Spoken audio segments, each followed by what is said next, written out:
available. Plus, cadets start at over $32,000. Great benefits are available like medical, dental, and vision insurance, tuition reimbursement, 15 sick days per calendar year with no limit, career advancement to more than 20 specialized units, and more, with further incentives for military service members and veterans. A passion for service, a career for life with the Baltimore County Police Department. Find out more at joinbaltimorecountypd.com or call 410-887-5542. Must be a United States citizen, have a valid driver's license, and a high school diploma or GED equivalent. Check out Jeremy Kahn's daily picks at PressBoxOnline.com as he tries to find you daily winners. And speaking of winners, here's a man who once won a media curling contest. And I don't think anything else. He's Glenn Clark. All right, back in here on GCR. Apologies, we had a bit of an issue with our audio on the YouTube stream, but we got that fixed. We are up and fired up and ready to go. And hey, man. Maybe. Yeah, maybe. Now I got to figure out where Pete Caringi. Imagine him dogging us. That'd be pretty funny. Imagine. Hey, he probably heard I was here. Oh, well, no, I told him you were going to He be already here. got me once. I said that. Back in 1994. Oh, yeah? What happened? I don't know that story. I hired Pete, and the next day he called me and said, I can't take the job. You didn't know that? No, you've never told me this story. You didn't know that story? Wait. You've never told me this story. I've never told that story? No. I hired Pete to be the coach of the Spirit. Shut up. And the next day he called me and said, he did a Billy Donovan. I can't do it. Really? Yeah. And I still love him. Oh, I don't blame you for that. Yeah, I think he just went to Dr. Charlie Brown and said, hey, Doc. Yeah, right. Spirit are sniffing around. What do you got for me? You got $10,000 more over there that you can There's give a question me? I never know the answer to. How long do you wait between calling people when they don't answer, but they have the appointment? What do you mean? Meaning, I called him. He didn't answer. No. This is. It's fine. We can call him. That was a life question. Call him again in 3 minutes. Right. Call him again in 3 minutes. I just texted him. Rami said that was a life question. He's got an 11 a.m. press conference, so he needed to do it in the 10 a.m. hour. Oh. That was the bit today. So yeah, I hired Pete. When Kenny Cooper quit, we started looking for a coach, and I had said to the owner right away, I'm like, this guy checks off every box of ours. Except he's never coached professional indoor soccer. Right. But it's soccer. Yeah, you can probably figure it out. And we were in that league where scoring was really important in terms of like the distance of the goal, right? 2 points, 3 points. And we just felt like, or I felt like, we needed somebody that was kind of innovative and who was an offensive-minded coach. And Pete definitely was an offensive-minded coach. And so I convinced the owner. The owner's like, well, he doesn't have any real indoor experience. I'm like, it doesn't matter. It's just soccer. He'll do fine. He'll figure it out. Yeah, and he would have, for the Pete, record. Well, right. And Pete knew all the Baltimore guys. Mm-hmm. Dieter played for him. He knew all of the Baltimore kids, and I thought, man, this would be a really nice marriage for us as an organization to have a guy that knows Baltimore, knows soccer, has a name. I didn't really think of it all that much in terms of like drawing fans. But there was a nature of unintended consequences thing there too. Like he might bring us a couple extra 100 people over the course of the season. They want to go down and see him and see the team, and if the team wins, right. So it all was perfect. Went and met him over at Casamia's over in White Marsh. Had a nice meal. Spent $25 on him. Went through the whole thing. We talked a bunch, and then we're like, okay, let's meet. We talked a couple times on the phone. Then we met, chiseled the whole thing out. He said, you got your man. I'm like, oh, my gosh, this is awesome. Shook his hand, man hug. Hey, I'll talk to you tomorrow. Come in and meet the owner. We'll get the press conference organized. He called me the next day and said, yeah, I can't take the job. Man, I never knew that. That's pretty great. Yeah. That's pretty great. Yeah. Worked out way better for him. No. Offense. No offense to you. And funny enough, it did work out really well for him, and it didn't work out all that great for us because the guy that we wound up hiring, whom I was extraordinarily fond of and still am, Dave McWilliams, wound up not being a good fit for us. So, and in between those two, we actually tried to hire someone else. Okay. And his name was Billy Phillips.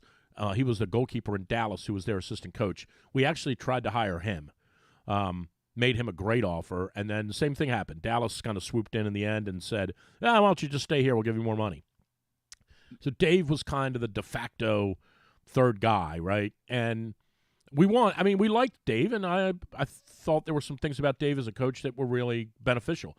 But in the end, he was not a good fit. So it worked out great for Pete, and not so great for us. Well, or Dave. Right, Because correct. Dave hung around for a year and a half, and then I had to have that tough talk with him. Well, I don't know So- what's going on with our guy this All morning. right, We'll well, see. If, it's all good. we'll figure it out. We'll figure it It's out. all In the good. meantime, today's show. I just realized I haven't done. Just talk about Lamar Jackson. Haven't done. Yeah, we'll do more Get of that. franchised. We will, in All right. fact. Today's show is brought to you by your local Toyota dealer, buyatoyota.com. The Toyota Tacoma comes in a range of models and trim lines, so you can choose the perfect Tacoma to reflect your unique personality and driving habits. Check out buyatoyota.com for deals on new Tacomas from your local Toyota dealer today. And don't forget that if you haven't signed up yet for any of the sports betting houses that have established themselves here in the state of Maryland. Here?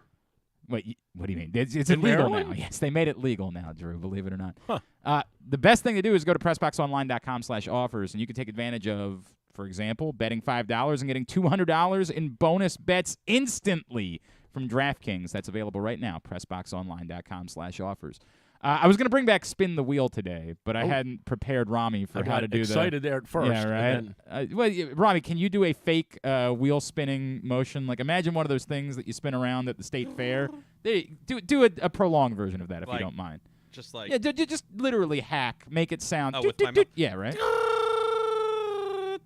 He might be going places. Yeah, see that? He Look might at be that. going. he's going to remember this someday. Yeah, exactly. By the way, right. He's going to I'm- remember that. One day. I'm gonna be sitting at my Hall of Fame speech. I'm Broadcast Rami- Hall of Fame. I'm like, Rami They made S- me go grr on radio. I'm Rami Smith here at the Cameron Indoor Rami Center. Smith.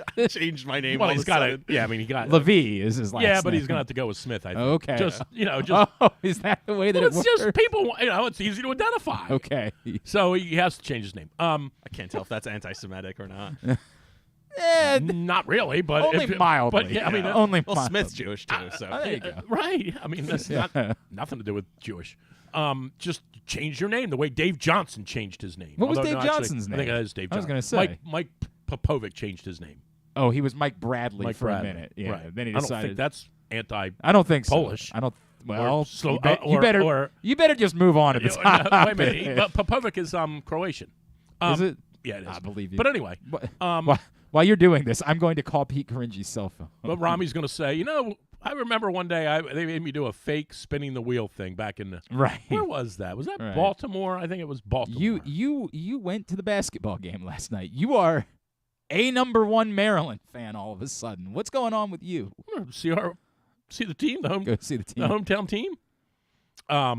Yeah, and hey, look, I mean, obviously the whole thing, the game. If you look at the scoring of the game was all predicated on foul line. Well, It was all predicated on the foul line. the game was predicated It's on hilarious. what Maryland basketball has done successfully. It's Hey, we gonna call you? Are we calling you? Can we call you? he's asleep. All right. We're gonna call you back right now from the studio. All right. She's a whiz. All right. What kind of coach is going this? As soon as he quits, now he forgets to. Yeah. Right. It It's the was thing all where at the foul line. they can't make a three, so all of a sudden Kevin Willard says, Drive to the basket and get fouled. "Go to the basket." And when they do that, they're exceptional. And oddly, Right. it seems like when they do that, it builds the confidence to start knocking down a couple of threes. They are dreadful, though, They're shooting the they're ball. From, very oh poor my outside God. shooting team, but late in the first half, they knocked down a couple of shots that were pretty big. The timeout that Willard took at 22-15, Was huge. everything changed. Definitely. Everything. Definitely. You could tell. And right away, Indiana was like, oh, man, Right. This had it- was our moment. we had it going. Correct. Everything changed when he took that timeout at 22-15. They went on like a 15-4 run coming out of it. Right. Everything changed in that moment. And the story is, at home, they're a damn good defensive team. Right. They are a really good defensive team at home. Can't figure out what they need to do on the road, but at home. Yeah, but they're going to get the proverbial layup on Sunday at Minnesota. They should win there. Minnesota's terrible. And that'll be a good – they're not losing them. Look, I'm with you. I don't but care what you say. They're not losing to Minnesota in Minnesota basketball. nearly beat Indiana. I know. Right. And they were without a couple of players Right. and nearly beat Indiana last week. All right. So as soon as he quit this job, now he doesn't show up on time. Right, yeah, he He- forgets. He's got a press conference today, and he didn't worry Oh. about guys like us. All right. This man yesterday announced after 32 years as the head coach at UMBC, he is retiring. He is Baltimore soccer. He is I would agree with that. definitively I would agree with that. Baltimore soccer. It is always a pleasure to welcome We back shouldn't to the say it on program. the air, but I would agree with that. Okay, the great Pete Caringi is with us now here on GCR. Coach, it's Glenn and Drew. It's great to chat with you. Drew says, what the hell? Did you decide to quit on everybody? What's going on here? No. My phone's been ringing off the hook. I apologize for that. I don't know. Everyone's been calling me. So what's up, Coach? How you doing, Drew? I'm doing great. Doing all right. Yeah, I'm doing great, man. Congratulations, and thank you. we're gonna miss you, but you had a hell of a run, man. Drew says, by the way, this might finally prove that you were wrong to turn him down back in 1994. Imagine where you would be now had you taken that job with. Yeah, right. Yeah, you'd be over working at Lowe's or something, probably. Yeah, just imagine. I imagined that a couple times, but thankfully it didn't work out. No, it was all good. I just I remember when we went through that. Like, I just remember thinking, man, this Pete would check off every box for us. You know, you knew Baltimore soccer. Yeah. You were an offensive-minded coach. You know, would have been great. I was thinking about it, that's for sure. And you were just too expensive. That was the problem. You held me up for ransom. All right. Let me pretend to do an interview with you, because we were never good at that over the years with you. We would just come on and end up busting chops for a little while, and that would be that. When did you know? Take me through all of this. When did you, first have the thought? Obviously this is the biggest retirement story in sports this week. I can't think of anything else that compares. When did you decide that this was going to be it for you? Well, it was right near the end of the season. It was a pretty long, grinding season for us. And then the season was over, and I even told the players I'm going to think about what's going on with my future and what I want to do. And I took some time away from it, and it was really it's hard. I mean, it was the hardest decision I've ever had to make. But I took the approach that it was the best when we got our grades. It was the best team average we've ever had. It's close to 3.5, which is tremendous. Our APR rate was 1,000, which is our graduation rate, which was perfect. No one went on the portal, which in today's day is kind of crazy because people go on the portal. The only one that went on the portal was someone who can go to graduate school, who graduated. So there was a lot of really good things, and that kind of led me to believe that, even though the team next year is going to be really good and it has a good chance, I mean, got everybody back, I wanted to leave it in a good spot. I didn't want it to leave the opposite of, wow, look what happened to UMBC. Pete left. This guy's transferring. That guy's transferring. I worked too hard to kind of build it up. So that was really the thinking of it as it was going through. And, one day I'm going to retire. The next day I'm not retiring. And just thinking after the first of the year, my daughter and the kids, they're all up here for the holiday, or my grandchildren. So I just had that feeling that it's the right move to make, and you never know if it's the right move because this is all I've ever done, and clearly I love doing it. But it's just I thought it was time to do it, and I'm retiring from coaching at UMBC. I won't be retiring from soccer, that's for sure. Coach, when you look back on all the these 3 decades or so, tell everybody how the game has changed and how maybe you had to change with it. The things that you might have thought in the 90s don't work now, etc. Well, it has changed. It's changed tremendously. I think, obviously the impact. I've been fortunate because my relationship with parents has been, it's been good. When I meet with you, I talk to you. The initial conversation and tell you I'm going to turn it over from here on out will be between me and, unless there's something really serious, no playing time will never be discussed, and it's always going to be about the player. And as long as it's nothing serious, there probably won't be any conversation. So I've had great relationships with the parents.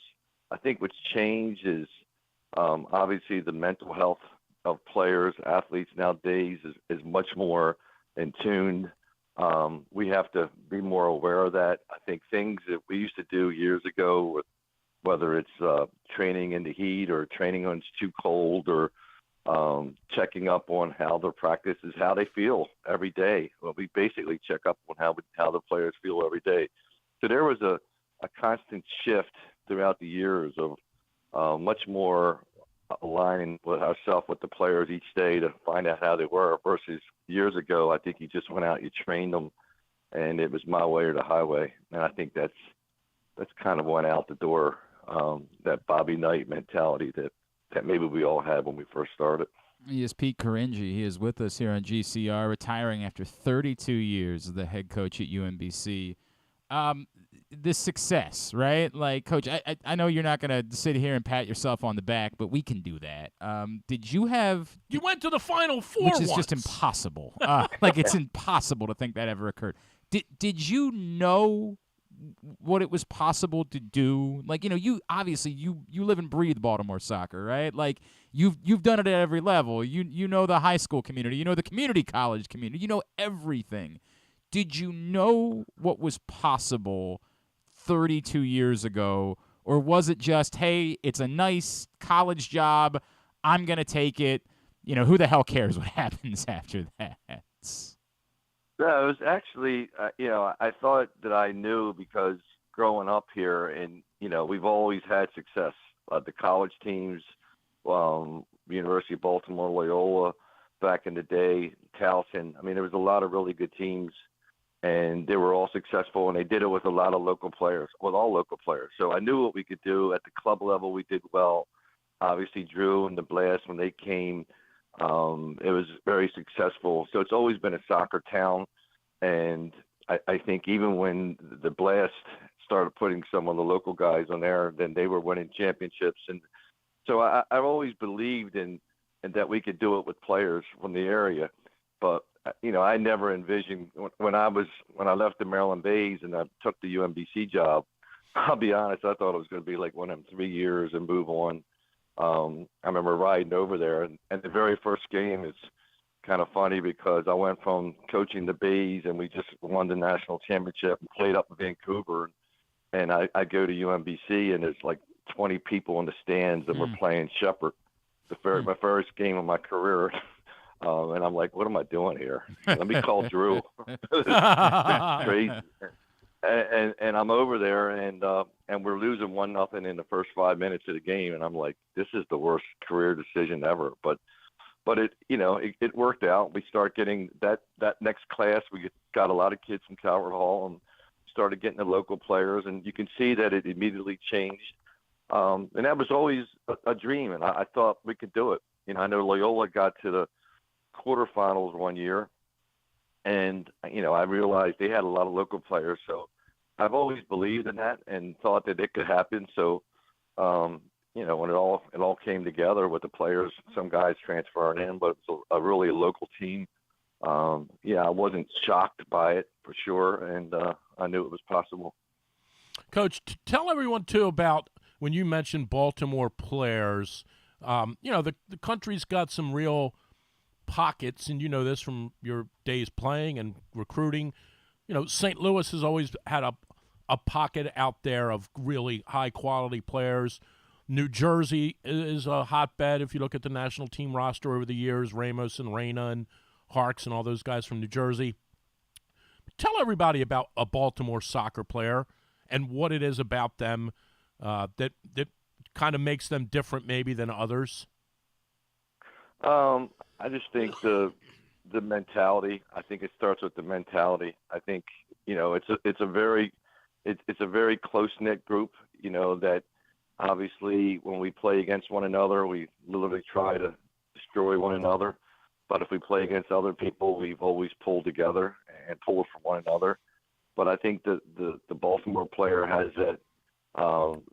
He's probably never really been babied as much. He's went out on the field and trained and worked hard on his own. And there's a physical side of it that they've never been afraid to play hard and leave it on the field. There's almost that, for a better term, that blue collar mentality that you work hard. You might not play as dainty as other teams, but when the game is over, you've given it, left it on the field, and normally you won games. And we've won a lot of games, and And I just think the mentality of the Baltimore player has been, and we also have that little chip on our shoulder. I think throughout the years, and that goes back to when I first started, we always knew we were good, but we never got the credit for it. And even now, you look at all the teams in Baltimore or the state of Maryland that have done well, winning national championships. They're great teams, great players. And then you look at the national team, and there's nobody on there. So there's always that, New Jersey's got how many players or how many players or coaches, and Baltimore and the state of Maryland now is kind of always looking and saying, well, we got the trophies, but you're getting the recognition. So I think we always feel a little bit sort of like the city in itself. We have a little chip on our shoulder, and I think every time we walk on the field, we're out to prove that we'll play you, and when the game is over, we're going to beat you. And I think that's the Baltimore mentality. I can't believe we haven't figured this out, by the way. There is an opening in the U.S. national team men's job, and Caringi is suddenly Boy, this leaving. really does just line up perfectly. It does. Right? Man, what a good story. You can start there. Wow. Yeah, right? We're definitely starting that rumor today. Man, is that my the phone will reason? really be ringing off the hook. Hey, Right. Coach, what do you think about everything? Do you have a soft spot a little bit for Berhalter in that he was asked, 3 years ago to come in and take over a program that was kind of in disarray, and did everything they asked of him, won a couple of cups last summer, got to the World Cup after a terrible start, made it through into the knockout stage, and now looks like he's gone. Like, talk a little bit about what you've seen, and do you feel for him as a coach in the business? Yeah, I think I always look at things in perspective from a coach's standpoint, and obviously he had a lot of tough decisions, and he did come in and he got the job done. And there was a lot of criticism of him, leading up to it. There'd be a game where they didn't play well, and we got to get rid of the coach. We got to get rid of the coach. Right. And I'm not a strong advocate of him, but I still believe that he did. He did what he had to do. He did his job. He got him to a certain point, which, from all our standpoints, that was a great World Cup. And it's just so easy nowadays to just to have criticism and knock people, in any sport. You don't get as far as winning the whole thing. We'll look at all over the World Cup. Guys get fired, they get to the semifinal. So it's just what have you done for me lately? And that's part of the coaching that's gotten a lot tougher, where I think everyone analyzes, everybody's a coach. That you guys live at every day, just with American football. You play one day, you win, everything's great. Next Monday, everybody in the world is calling and saying, we got to get rid of this guy, that guy. So I think we have so many analysts and armchair quarterbacks out there now, and that's definitely happened in soccer, which is great on one hand because, Drew, you remember the days where people weren't even concerned about it. To now, everyone has an opinion, and in this case, sometimes it's a can't-win opinion. You do well, you finally get them where they are, they're playing better, and then there comes the criticism of, and unfortunately, the whole situation was screwed up with the families getting involved, and it looks more like an American youth soccer situation Right. than the U.S.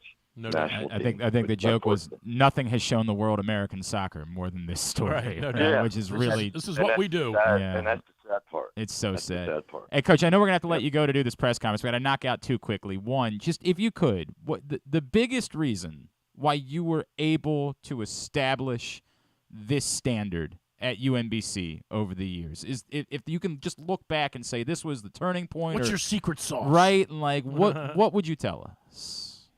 I think the mentality started when I first went in. I mean, I remember going there and my first year and obviously played a schedule that I had nothing to do with it. But the mentality of the players was clearly, hey, coach, last year we played such and such, and we played really well for 80 minutes but we lost 2-1, but we played great. And I remember that was the mentality of the team, like in the bus or the vans.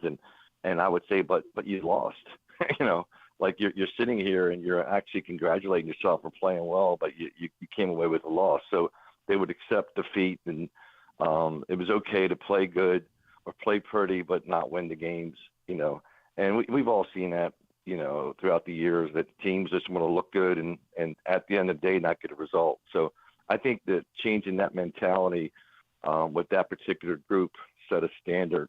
We went 15-5 the first year, and that kind of like from that point on. But it was just every day the grind of competing out there, but making them understand that it's at that level, it's about trying to win and not, we played great for 70 minutes, and it was always the but, and they were happy about it. They were very they should have got a reward for it, or they should have got a medal, and that's just not how it works in the real world. So. But I think that was, for me, that was the changing of the mentality of the whole program. And from that point on, I think they understood no matter what, that, we were playing for championships every year. And that word probably wasn't used before. It was, we played good, but now we're talking about trying to win championships and trying to win rings and a whole different perspective. And that's a mentality that you have to set, and that standard has to go on every day. And that's who you are and what you believe in. So it's well said, Coach. And then I'd be remiss. Can I assume that it would be you would prefer if maybe your successor came from your current staff? And I know there's a couple of really good options there. One who's got your last name, one who's been with you for a long time. There's good options, and I think everybody. I don't think there's going to be any big surprises about who's going to get it. Yeah. They're going to announce it. Actually, going to announce it tomorrow. Okay. The press conference is tomorrow, and they'll announce it. And clearly, I think you can guess who's going to get it. And if you're going to Vegas, you'll come back with some money if you can get down on it, Drew. So. Drew didn't do that until recently when they made it legal. He was never interested. I am looking it up right now, though. How do I get Caringi the third on the line? I'm looking it up. He's off the board, Joe. You can't. I thought it might. Yeah, I thought it might be the case. We will discuss that when it happens. We will have that conversation. Coach, so happy for you. Love you. Always appreciate you. Can't wait. I do want to thank you guys, because I've always appreciated both of you for what you've done for me and putting me on the air and supporting soccer. And that was something that I really appreciate looking back now. And just thank you guys for all you've done for me personally and my teams, and like I said, for Baltimore soccer. So thank you guys. We greatly appreciate you and all of the success. I'll see you around. I'm not going anywhere. I'll be out. I was talking to Moran yesterday. He said, I sure as hell hope Pete knows he's got to stick around at UMBC. I sure as hell hope he knows he's got to be a part of it. I'll be a pain in the butt. I'll be like, I thought you retired. No, I'm still around. No doubt. I'm not going anywhere. No doubt. Appreciate you, Coach. All right, Coach. We'll see you soon. See you guys. Yep. Pete Caringi. What a run. We were the only ones who used to talk about soccer. Correct. Despite the fact that you try to go whenever they bring Maryland over to play a game at UMBC, couldn't get in. You literally could not get in. It was. I remember someone that we used to work with saying, "I don't know why you talk about those games." I'm not going to dignify any of that this morning. Why do we have Randy Monroe on every Friday? I don't know that he's a basketball coach. It's local sports. What a concept. Right. What a concept. Hey, gambling can be listen to me. Gambling can be fun, but you should set a limit and stay within it. And remember that if you or a loved one has a gambling problem, you can call 1-800-GAMBLER. I'll bet you 8-1 I can go an hour without making. Or go to helpmygamblingproblem.org for free confidential services. Yeah, the only thing I didn't know if they were FanDuel was down last night, and it affected me greatly. Again, 1-800-GAMBLER. Old Rami Smith here. 1-800-GAMBLER. Actually, this is a good idea. This is how you avoid the strong arm of the law. Right? Is you change your Rami name. Smith, right? Rami Smith makes the bets. You just create a different personality. Hey, I know you want to be Craig Carton, but maybe leave that part out of your path of becoming Craig Carton. Yikes. All right, maybe leave that. Yeah. Skip that part of the process. I'll let him know you said that. No, I'm kidding. I won't. Hey, can you spin the wheel for me before we grab a break? Does that sound better? I feel like you could put. I feel like you could do. Yeah, at the end, like you started fast. Him now. And then you slow it down. Hey, Rami, again. how'd your day go at the radio station? Well, Dad, it went. You want to hear what I did? I think my dad still talks to me after this job. Right. What did you think of the Adley Rutschman story yesterday? I wrote about it a little bit today. I'm going to dig into it. I have to confess, I got an email yesterday from someone. It's really funny how many people reach out to me or you when the Orioles do something stupid and they want you to fight them. Correct. Like this guy's like, I hope you saw this guy Dennis sent me an email. I hope you saw what the Orioles are doing. And so I don't know the whole story, but I'm going to tell you what I think I know. Mm-hmm. There's an event in Bowie this weekend. Yes. He is going to personally be there. Yes. But he won't sign anything for you. Irrelevant. They sold tickets. Okay, they sold I'll make this number up. Right. A $50 ticket. And I don't know. Well, right. I'm making it up. Yes. They sold a $50 ticket for you to get Adley Rutschman's autograph. You and for Adley Rutschman and Taryn Vavra to sign autographs. Okay, so Adley Rutschman, because no one cares about the other guy. Correct. But let's be factual. Okay. So for $50 you get these autographs. Mm-hmm. People bought them. Yes. And now they say you'll get the autograph. Mm-hmm. You're going to get an autograph. Mm-hmm. But it's not going to be on something you provide. You cannot bring your, I caught a foul ball that Adley Rutschman hit in July. You can't bring that over and have But you're going to get a card of some sort. Yes. We assume with this memorabilia company that he belongs to's logo or a sponsor of something theirs, whatever. Like that, right. But you are functionally going to get his autograph.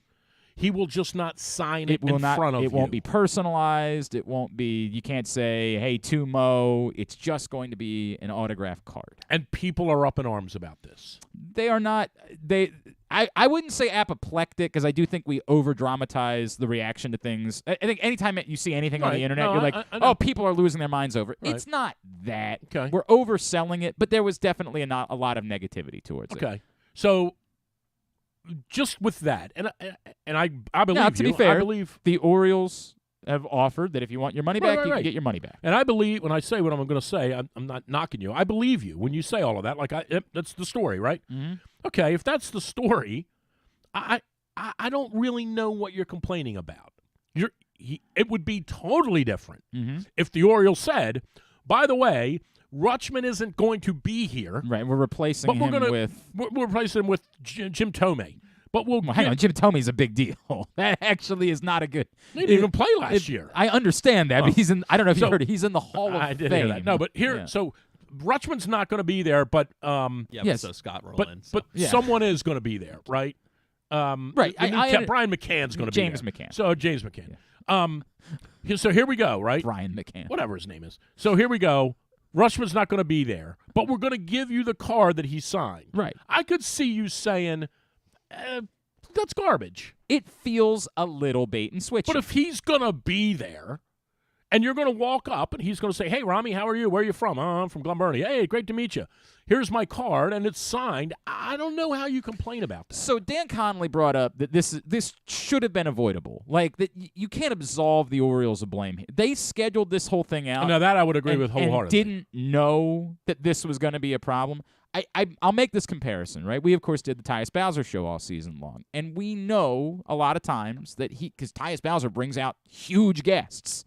Like, unlike shows that I've done in the past where guys were like, hey, I got the backup safety or whatever. Wilcox. He brought out this season Justin Houston and Calais Campbell and Marlon Humphrey and Mark Andrews and, like, brought out stars all year long because that's how respected Tyus is in the Ravens locker room. The last week of the season, he said, I'm bringing out Kyle Hamilton. Now, we've had plenty of weeks where I was informed, hey, we might not want to say that this guy's going to sign autographs because I happen to know he's got an exclusive autograph deal with someone, and when he gets there, he might say, I can't sign autographs. Okay. But we actually did not have that problem all season long. Every single guy that got there was like, you know what, I don't care. Okay. I'll go ahead and sign autographs for you. But Kyle Hamilton, ahead of time, said, I can't do it. I can't sign autographs. I have an exclusive deal. I can't do it. And so I took the heat. I said, look, this isn't Kyle. I made the call. Because I don't want to embarrass him. I mean, he's a Catholic. Right. Like, that's the reason. Yes, specifically. He's a good Catholic guy. Right. If he was Baptist, I would have thrown him to the wolves. Leave him alone. If he was Jewish, we would tell him to change his name. I don't know. Correct. It's a very strange thing that's going on here. Kyle Smith. Right. This might be the last one. Finally might have made that moment. But I understood, like, that's the deal, and we were careful to not say ahead of time. He will change his last name. Are you sure? I don't think his last name's Eagle, is it? I mean, I don't know that's okay. true. Maybe I'm not certain of that. Okay. But He's so good. The point being, like, we handled it. We said, look, Kyle Hamilton's going to come out tonight. He's going to take pictures with everybody. He's happy to do that. He's not going to sign something. He just can't sign autographs. That's the way that it goes. If they're the Orioles, like they coordinated this. They had 3 weeks ago the opportunity to say to Adley, more than 3 weeks ago, whenever they announced this thing, 8 weeks ago, right? To say to Adley Rutschman, like, hey, you're going to come out and sign autographs. He was born Iron Eagle, by the way. Just, look at that. Yeah. Look at that. Did not change his father is Jack Eagle. There you go. Yeah. Dude, that is a great name. Yeah, it worked out okay. I mean, you got to admit, no when you go into a bar worked somewhere, out all right for him. Let me give you a piece of advice here, kid. Yeah, kid. Rami Eagle. No, hold on. Iron Eagle already has a kid. Yeah, he does. Using his name. No, hold on. I've asked Ian a couple times if he's willing to legally adopt me at this point. How about this? How about Rami Falcon? Falcon. I mean, you talk about getting some girls. Another bird. Yeah. You talk about getting some girls. I mean, actually, that is kind of a cool. It's That is name. kind of a I'm not cool gonna lie, name. yeah. Rami Hawk. Are you sure there's not a band that's already called that? I don't know. Like, you sure? Rami Hawk. Hey, what's your name? Rami. Well, what's your last name? Hawk. It sounds like you should be in the Karate Kid, though. Like Nobody knew the name Rami. No one knew that till Rami Malek, the Right, actor, played right. in Bohemian Rhapsody. R-A-M-I. R-A-M-I, I yeah. like that. It's cool. Yeah. Anyway, I don't know what we're doing this. I like his It's name. it's Have no you different. seen the Westbrook? Because you guys different. were talking about this. Have you seen the Westbrook video with the autograph with the kid standing outside, like just outside a car? It's one kid. It's not Yeah. a lot of people, and Westbrook just walks right by him. Well, This was, he's a like, horse's yesterday. ass. And Well, I mean, like this thing with the I'm- Orioles, I am always a little bit defensive of players in this I agree. situation. I agree with We're you. like, I get it. You want to just say, hey, sign the one kid's autograph, but the moment you do that, you 16 know other kids are coming. exactly right. But the Orioles, this is, I mean, That's and the again, part of- I'm not going to pile on them because if he hits 300 and hits 27 home runs, who cares? Right. But this is so Orioles. Like, this guy plays for you. It's not like it's James McCann who you sign and you get him to do this thing, and then he says, oh, by the way, I forgot to tell you, and you wouldn't know because I've only been with you for a month. I can't sign those things. Mm-hmm. You would go, oh, we didn't know that about Right. you. Correct. But you've had this dude in your organization for 4 years. Correct. You would like to think that you would have known the answer to this at some point. Yeah. You would have liked to think. So I haven't dug into it other than what you're telling me now. Now, look, I think they're doing the best they can. And you know what I'm going to say about the autograph thing anyway. Like, I don't care. I don't care. it's kind of a joke. You guys kind of creep me out with the autograph. It's a thing. joke. I'll never understand. It's a joke. A human being. Now, kids, kids like autograph. My kids were collecting autographs from Peter Pan and Yeah. I mean, and I Minnie should have. Mouse. Let me go back. right. It's a joke for adults. Right. Sorry. Right. We all got autographs as kids, right? I got Jim Nance to sign something for me, and I've still not You watched tried it. to get Brad And I've Stevens still not, autograph and I've that still night not at Butler. washed it off. Yeah, correct. That night at My Butler. wife's like, is that a tattoo? Drew I'm leans like, in, no. Drew leans in for the high five at Butler, and he's like, "Hey, can you sign my underpants?" Why But I don't know, man. The autograph thing is kind of spooky to me. Like, I just don't get it. I've always I really don't get I've it. always felt that way about the autograph thing. But look, I think the Orioles should have gotten. It's a mistake that shouldn't have happened. After it's happened, I kind of tend to agree with you. I think they've presented a best case scenario. Here's what the option is. If you're not good with that, just tell us. We'll give you your money back. You don't have to be a part of it. You don't have to come down to Bowie on Saturday. We will. Now, is this replaced? They didn't do a fan. They don't do Fan Fest anymore. No, right? they do this. They call it Is the that 'cause caravan it's event. COVID. Okay. Well, or I don't know what the real reason is. why they're not I doing get it. Fan Fest. Okay. I think they're going to smaller places and putting people in them instead. Well, so I don't that think thing it's was related always to COVID. the Fan Fest thing became almost became too much for them, and the reason it became too much was because you had Manny call you on a Monday and say, "Hey, I'm not coming in Saturday," Right. and it became too. It almost the negative outweighed the positive. Sure. When you would have a player say, "Hey, you know what, dude? I know I told you I was coming in. It causes a few But problems. I'm not coming in. I hear you. Yeah. I hear you. All right, if you haven't picked up this print issue of Press Box yet, it is only available for another couple of weeks at your neighborhood Royal Farms, any of the hundreds of locations around town where you find Press Box. It is our best of issue. Speaking of Adley Rutschman, he's our Mo Gabba Sports Person of the Year, and he is try on, to get that signed. He's on the cover. That is a shame because that would have been a cool collector's item to have. but $500. Not going gonna to. calm down. Would you calm down? Go get it right now for free. Read it all at PressBoxOnline.com. Appreciate our next guest taking some time for us this morning. He, as we've discussed with him before, one of the few men who ever gave out a fully guaranteed contract. I need to get him to represent me in NFL history. Now with Fox Sports, he is former NFL GM Rick Spielman, and he is back with us now here on GCR. Rick, it's Glenn and Drew in Baltimore. It's great to chat with you as always, sir. Thank you so much for taking a couple of minutes for us. Yeah, no, thanks for having me on today. Actually, down here in Mobile, Alabama, it's a Senior Bowl, and actually the weather is beautiful down here as of yesterday and today. Oh, well, great. So thanks for that. Yeah, here. Right. It's going to be 20 on Saturday. Just in case you guys wanted to know, it was like 75 and sunny yesterday. Yeah. It was just being high 60s today. So, Nice. So before we as drone I on, digress, go ahead. before we drone on about Lamar, who's someone that's caught your eye down there? Who's someone that you've looked at and said, "Look, You man." know, there's a couple kids, and I put it out on the 33rd team yesterday, 3 guys that I thought had a really good day. I think there's some pretty good corners down there. A kid that's flying under the radar that I didn't know much about. I watched a little bit of tape on him before I got down here, but this Riley Moss from Iowa I thought had a really good day. There's a couple of offensive linemen. DeJuan Jones had a great day yesterday. He is a massive man. I mean, he was 6'8", I think 374. He has a wingspan of almost 90 inches, which is incredible, and had a really good day in one-on-one. So the guys are a little bit rusty the first day because it's the first time they've had pads on in a long time. But I'm looking to see how guys continue to progress through the week at practice. Of course, do you think that in Baltimore we should be paying attention to the quarterbacks in this year's draft, Rick? Do you think that at some point we need to start having conversations about that position? Yeah, I don't know. And where Baltimore is always going to pick is Baltimore has a very good football team, and they're even a better football team with Lamar Jackson. Yes. But if you decide to go that route, how big of a step is this Ravens football team going to take back?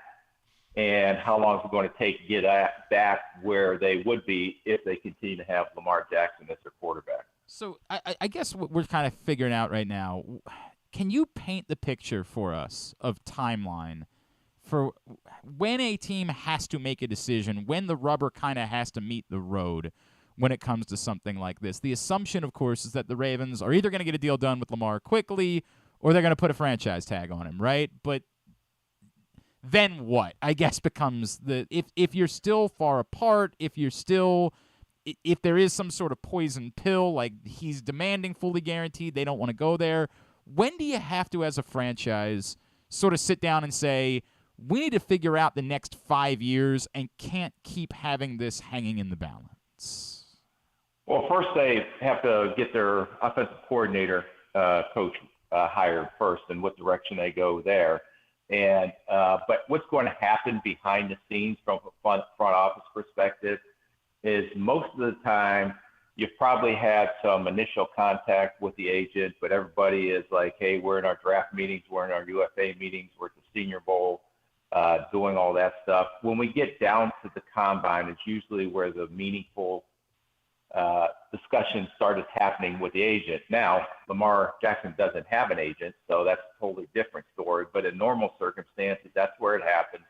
You try to reach an agreement before, I believe it's March 7th, which is the deadline to put the franchise tag on him. If you can't reach an agreement then, and I've been in negotiations all the way up till midnight, till the witching hour when the franchise tag has to be applied, and have been able to get deals done, have not. So if not franchise them, then you have all that time to try to resolve and figure out a contract all the way up, I believe, through the summer, wherever that ends. But if not, then they're on a franchise tag for the year. The question becomes, does he play on that franchise tag? Does he hold out? Because you can wait out till 10 games before you have to come back. So there's a whole lot of another can of worms that would open up if they can't get a deal done and he decides that, okay, we franchise them, but I'm not playing on that franchise tag, which I think is around $32.5 million, I believe, this year. And then that's when it becomes really, really sticky. But there's plenty of time between now and then to try to hopefully figure it out. So, Rick, is this whole thing, and I realize the whole thing's about money and guarantees, but is this so much more difficult because he doesn't have an agent, as you're talking about a potential, kind of frontier-breaking deal. They signed Roquan Smith, obviously, without the aid of an agent, but they only, air quotes, gave him $100 million. Like, is the whole thing about not having an agent what's really holding this up? I think it, especially at this position, because when you're in negotiations with an agent, you have the opportunity to, I don't want to say defend the organization, or I would say defend the organization's position on why we're not going to go there. And if you're doing that directly with a player, then they may take offense to some of the things that are being said. When you have an agent that you're dealing with and a reputable agent, usually they can filter that out. They keep their client out of the business side of it and said, hey, that's why you pay me. Let me handle this. And you go back and forth with the agent. Hopefully you come up with a resolution. But this is a whole different dynamic, especially at this position, on trying to get something done. I mean, the biggest concern with Lamar is, can he stay healthy? How many games has he missed the last 2 seasons? Right. And you want us to fully guarantee a contract, and you've missed this much time the last 2 years, and especially with your style of quarterback play, that's a huge risk on the organization, and taking all that injury risk on that guaranteed money. So hopefully. Oh, Rick, we lose you? Oh, sorry. Sorry, Rick, we lost you there for a second. We got you. We got you back. Can you hear me now? Yep, we got you. Absolutely. Okay. Yep. No, and Rick, I understand everything. Rick Spielman is with us here on GCR, of course, former NFL GM, 33rd team, Fox Sports. Rick, I say that, and obviously knowing that you're someone who did this, I've talked about it and said it's not like the difference in what you're going to give Lamar is fully guaranteed versus nothing guaranteed, right? Like the difference is going to end up being what, maybe 30% money. They're going to find a number that's a little bit more than what they've offered him so far, which is $133 million guaranteed. That they would maybe work this out at 70. If he really is sticking on fully guaranteed, is it worth it to your franchise to risk not having a quarterback over the difference in the 5th year of the contract, the cap flexibility that could be provided if something bad were to happen? Yeah, I would say this right now. I would look at is the Baltimore kind of being in a little bit of control of this, because they control whether they franchise them. They control everything right now. And for the Baltimore Ravens, it's great if he's going to play on 1-year franchise tag. Now, it affects the cap because that's a pretty big number to swallow. But I have my franchise quarterback. I know he has durability issues, and so I don't mind paying as I go on these 1-year deals. But for Lamar and the player side, I just think that I understand Deshaun Watson, but is that an outlier to everything? And because if you look at all the other contracts done by the quarterbacks, they're not fully guaranteed. Should he get more than Kyle Murray? Yes. Should he be up in the Aaron Rodgers range? Yes. What's Joe Burrow? And what's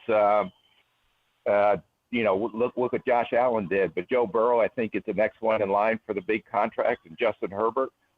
So he may be waiting to see what those guys come in. And if they get fully guaranteed contracts, then that changes the ball game, and it shifts the leverage to the player side or to Lamar's side. And I know the question I'm going to ask, the answer is all relevant to A, if they wind up trading Lamar somehow, and B, who they would trade him to. But are there enough guys enough quarterbacks in that 20 to 30 range, assuming they stay at 22 or move up or back? None. Okay. What did he say? He said none. None. Okay. Yeah. No. Yeah. Gotcha. So you would have to. There's no C. There's no C. Gotcha. So you'd have to make a move. You'd have to trade with a team that's got one of the probably top 6 or 7 picks, right? Yeah, and you look at where Baltimore is. The Commanders need a quarterback. That Tampa Bay needs a quarterback. There's a lot of needy teams now, especially with Tom Brady retiring. So you would have to go move up and do something to get one of these potential top 4 quarterbacks if you like all 4. Right. But how are you going to do that when you don't have the draft capital to do it right now? Unless you're going to, cash in your credit card and send all your future picks away, then you're toast. How do you rebuild the roster and all the other areas as guys age out or guys get too expensive to sign? So that's a hard thing to do, to say, hey, all right, well, you're not going to just let Lamar go, because you can't let that type of asset go without getting some kind of ransom in return for him. So you have to figure that out. But if they did go the route of trading him, okay, I'm sure they'd want the most draft picks ever given for a player, and then that can help potentially move up into that area where these 4 quarterbacks are probably going to go. But if not, you're stuck. Then who? Is Huntley the answer, or is there a veteran out there that's as good or better than Lamar? I don't believe there is. I mean, do you got a chance to go get at Aaron Rodgers? I don't think so. I think Aaron Rodgers has to go somewhere where he's familiar with the system. So that it's like, if we decide to move on from Lamar, then who? And are we taking a step back, because Lamar right now is in the prime of his career, and will be in the prime of his career probably next 5 or 6 years. There's been an argument brought up about the tag, Rick, which is if you are, to your point, this 1-year deal, as you point out, it all comes off the cap at once and probably eliminates the ability for you to say, go try to trade for a DeAndre Hopkins or acquire the wide receiver that is so badly missing here in Baltimore and has been for some time. Receivers, plural. Yes, that's fair too, right? Like, that's definitely fair. Does it become poison? Like, is there a point at which you say, look, if we have to tag him, we're probably not going to be able to upgrade the roster in the way that's necessary in order to go win a Super Bowl. So if he's going to have to play on the tag anyway, let's just go ahead and get this over with and make this happen. Let's do this now, because the tag is going to cost us any practical chance of probably of closing the gap and building a Super Bowl contender this year. Well, you can, let's say, do that, and let's say, are you closing the gap if you have to play, with Lamar Jackson not at quarterback? Then did you really close the gap? Because someone has to throw the ball to all those guys that you mentioned. So you're it's kind of like a stab me or shoot me scenario. So, okay, I have Lamar Jackson, and I know the only way we're going to get better, and I know they don't have as much draft capital as they normally have, but that could potentially change as we go down the road here. But they did do a great job. I think Roquan Smith changed that whole defensive side of the ball when they acquired him. So that was a great trade for Baltimore. Now, it cost them a lot of money to do that, and it cost them draft capital, but they got a heck of a football player. So they have to, from a front office standpoint, have a plan in place. Okay, I know, and that's discussed during the year. So if we're going to go and trade for Roquan Smith, because we're potentially in this thing, and maybe it was we get Roquan Smith, we get Lamar back, we got a chance to make a run at it this year. But unfortunately, Lamar Jackson never came back. So you just have to kind of go back and just lay out what is your game plan going forward to 2023. How are we going to fill these needs? And more likely it's going to be through the draft or maybe some lower level free agents because of the cap space, especially if they tag Lamar. I look forward to when we can have a conversation with you and it's not about this. I look forward to Yeah, you guys talk. Can we talk about, right? So, bottom was it the Orioles guys not showing up for Fan Fest? Is that a big issue? No, Adley Rutschman can't sign autographs, apparently, and it's caused quite a bit of hubbub. But, yeah, as Drew pointed out, go hit 30 home runs. Nobody cares about the autographs. Right. Rick, before I let you go. And take your fully guaranteed contract with you. Oh, correct. And all of theirs. Every baseball all of theirs are fully guaranteed. Hey, before I let you go, what was your reaction to trading, the Broncos trading a first-round pick and more for Sean Payton? Like, does that make sense for a franchise in their spot to be doing that when they don't have a ton of cap flexibility to go sign players? Yeah, so maybe it does make sense because his contract doesn't count towards the cap. And, Sean Payton, is he going to be a future Hall of Fame coach? That's yet to be determined. Has he had a lot of success? Yes. What he did in New Orleans was incredible. They are tied in and married to Russell Wilson now. He's not going anywhere. So you better get a coach that has experience that can handle Russell Wilson. And can they get Russell Wilson back on track to play like the Russell Wilson we've seen up in Seattle? And what system is he going to do? Like, it's amazing, how successful New Orleans was, and we had plenty of battles with them when I was in New Orleans, a couple of playoff games, the Minneapolis Miracle, the NFC Championship game, playing Drew Brees. But with Sean Payton was with Drew Brees, they had a lot of success. So I'm sure Denver, with their new ownership, is envisioning if we can get Sean Payton and we're married into Russell Wilson, he's going nowhere with the money and that we have guaranteed him in there. So let's put them together and let's see it ride, because I do think they have a talented defense. They'll be able to continue to add some players, but if they can get that head coach and quarterback combo right, that's usually the secret to the success in this league. Rick Spielman, 33rd team. Of course, you're doing stuff from the Senior Bowl down for them all week. And is there anything else we can plug for you, sir? Yeah, no, CBS. I'm not CBS. I'm on, and then we just started a new draft podcast that's been really successful. It's called With the First Pick, and so I'm on there with Ryan Wilson, and I give a lot of draft stories on. It's called Rick's Picks, when we picked and why we picked that player, to guys that are under the radar prospects, and just everything about the draft from A to Z. So. Very excited about the podcast and the success it has had so far, and really enjoying this side of the business. Excellent. At Spielman_Rick on Twitter. Give him a follow. He is Rick Spielman, former NFL GM. Really appreciate taking the time for us this morning, as always, sir. Thanks so much for doing it. Okay, thanks for having me on, guys. Appreciate it. Former NFL GM Rick Spielman with us Stay here. self-employed. You don't fire yourself very often. Correct. It's good. It's a much better place to be. I want you. I know you got to go. I got to. 14 minutes. Okay, we're gonna take a break, and we'll come back in. We'll do Would You Rather Wednesday. All right, we'll do that when we come back in. What is your problem with? I just don't like that segment. Get out of here. Hey, don't forget. Maybe you've signed up for a couple of them, but you haven't signed up for every sports betting offer. I know you have. I have. I'm aware that you have. But some of you perhaps signed up for FanDuel, maybe signed up for DraftKings, but you're leaving money on the table. For example, if you sign up, you go to PressBoxOnline.com/offers and sign up with BetMGM, you can bet $10 and get $200 in free bets. That's money you can win. $200 in free bets just for betting $10 with BetMGM. But you have to go to PressBoxOnline.com/offers and then click on the link through there in order to take advantage of it. Drew's here. We're going to play Would You Rather Wednesday next. Glenn Clark Radio. Gambling can be a fun and entertaining experience, but there are risks involved. If you're planning on betting on the game at the casino or on your phone or computer, know your limit, stay within it. Set a budget and a time to stop. Remember, gambling isn't a financial solution, and it doesn't mix well with alcohol or drugs. Know the risks and have a plan before you begin gambling. For free and confidential services, call 1-800-GAMBLER 24/7 or go to helpmygamblingproblem.org.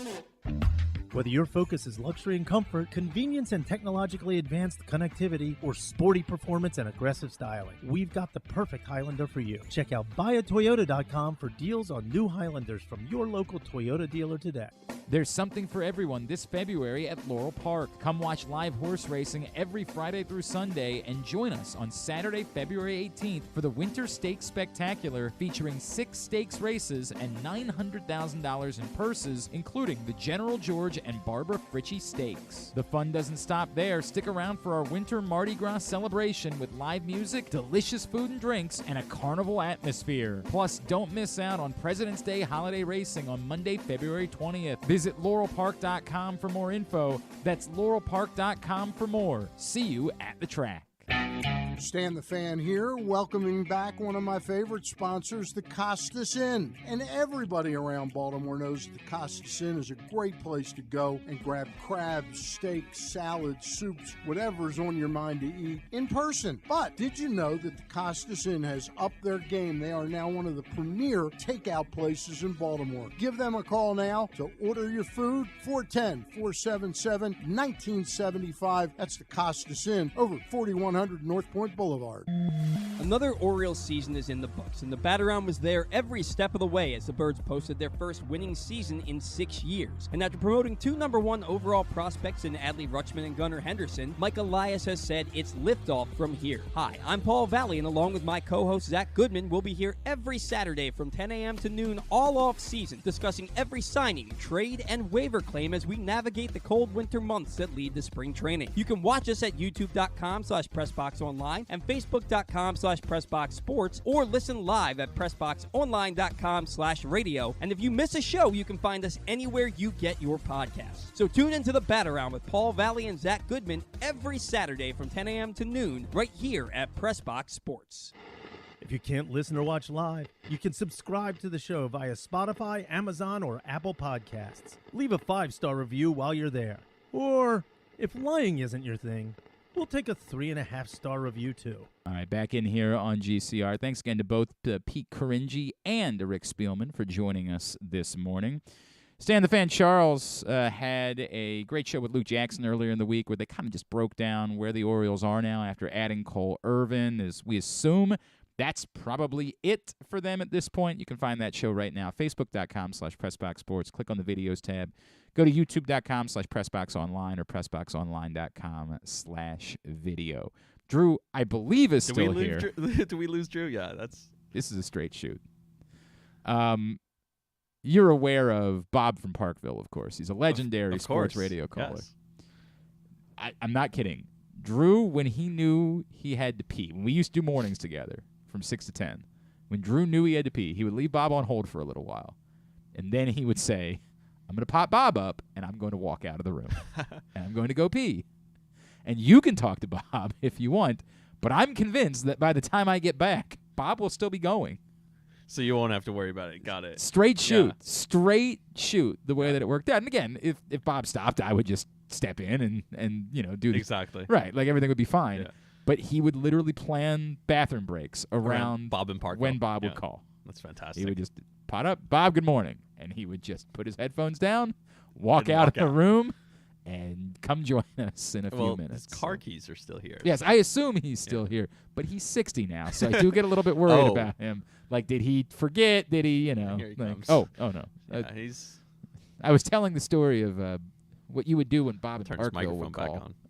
I was telling the story of how you would plan bathroom breaks. Telling Rami, Rami's learning all about how you do high-level radio now. Right. I'm about to put Smith and my last name on the video up here. Rami Smith. I was like, it doesn't have to be Smith. It could be. I said it could Rami be Falcon. I do like Rami Falcon. Rami, I actually think that's pretty great. Rami Falcon. Yeah, Drew would legitimately. Bob would. This is Bob from Parkville. Good, Bob. How are you, buddy? And then I would just go drop the headphones. He would wave. He'd say, "I'll see you in a minute." That would be the. I'd come back and he'd be like, and very rarely would he, because again, I would just step in and I would just do the show if Bob stopped talking. But most of the time, you get back and he's still Bob talking. Was still going. I definitely got up and left a couple times when Jim Palmer called in. Hey Jim, how are you? Yeah. Good. Hey Jim, real quick, last night, yeah. Birds lose 6-2. Glad we got you on this morning. Not a great night for Daniel Cabrera. What'd you see? And then I would just get up and leave. Right. 5 minutes later, I'd go do whatever I needed to do, come back in, and he'd be like, and let me just say one more thing. I'd have to try to put together a list of the Miguel Tejada single in the 6th. Oh, no. Well, no. The way you got to Palmer, always, there were only 2 ways to get to him. One was to talk about whomever the hot pitcher was in that time and how much money he made. Correct. Because that was the end of Palmer. Yep. As soon as you said, and Roy Oswalt just got that 6-year, $120 million deal, and that was it. Yep. You could leave for 10 minutes. How much money did Jim Palmer make in his career? Oh, this is good. $5 million? I'm going to say it was slightly more, but not. I doubt it. I said slightly. I'm not saying. I'm not saying I think it was 10. I'm saying I think it might have been. Most Brooks Robinson ever made in one season was 125. 100. Yeah. So I was going. My God, I can't believe I was absolutely going to say 100. Mike Trout gets 125 grand in a bat. Correct. That's a fact. I can't find Jim Palmer's. Palmer career. Probably made $5 Look million. up Jim Palmer's career earnings somewhere, Rami. Get me that. We're gonna play Would You Rather Wednesday. What's your hat? What's the relevance of your hat? What is that? Aloe. It's a brand. It's a yoga, like one of those companies. Gotcha. Like kind of like Lululemon. No free ads. What? It says here $3 million is according to Celebrity Net Worth, but that's his net worth. No, so that's not it. I think it's career earnings. Drew's absolutely moving into full-on 60-year-old where he just says whatever there is. There's no filter any longer. Well, a lot of people. So you wore gray today, huh? Yeah, a lot of people tell me it looks like something else. Well, so. I don't care about that. That's oh yeah, okay, yeah, it does. Oh Yeah. I definitely would have. Starts with a D. Yes, correct. D-I. Yeah, yes, we get it, Drew. We understand. I mean, you gotta. I mean, not really. I mean, a little bit, but you know someone in your. Have you caught yourself? Have you gotten older, turning the filter off more? Have you caught yourself just saying anything? I'm not even going to get into this, other than just to say, I had a discussion the other day with a student athlete. And I'll leave it at that. And I said to him, "This has become a character flaw of mine. I don't know how to say to you what I want to say without just saying it. Right, like you're because an idiot. I don't have the energy. Right. And my mind's not working anymore to the point where I can say to you or say to myself, let me say this to Glenn in a way that doesn't hurt his feeling. I can't do it anymore. So I preface it all by saying, whereas I would say what I'm about to say to you, you're not going to want to hear. Right. And it's a character flaw. I don't know another way to say it, so I'm just going to say it like this. Right. If you don't come tomorrow to work out on time, you're off the team. Okay. Well, I mean, I think as a coach, you might need to be that direct sometimes. Right. And I don't think that has to be an age thing. Whereas I know, but it's just over time. And I'll give you my Chris Beloga probably has to do that at some point. I'll give you He's this. my age. I'll give you this. I'm going to give you a great example because Lucy loves this story. Okay. So I'm in Safeway a couple of months ago. I'm in line, and the line is long. There's 8 or 10 people in line, and it goes from the register into the aisle into then the aisle of the items. There's 8 or 10 people in line, and 4 kids come up with candy. They don't realize the line is into the aisle. Ah, yes. And one of the kids is on a bike. Okay. In the store. Well, I mean, if they left it outside, it might get stolen. Stop, because here we go. Okay. I say, hey, boys, the line's back here. Right. The kid wheels the bike around, knocks over a bunch of cans of soup, sort of gets in the way, and I say to him, why don't you leave the bike outside? Now, again, 10 years ago, I wouldn't have said a word. Why not? Right. But now I'm aggravated. Okay. And I say, it's not your store, right? Why didn't you leave the bike outside? He says, because I don't have a lock for it. Yeah. Yeah. And I say, you got $15 of candy in your hands. Put $10 of the candy back and buy a freaking lock. I'm starting to worry that you're going to turn into Bob from Parkville. So, I'm starting to worry. Lucy is mortified. Yeah. Right? And she should be. Right.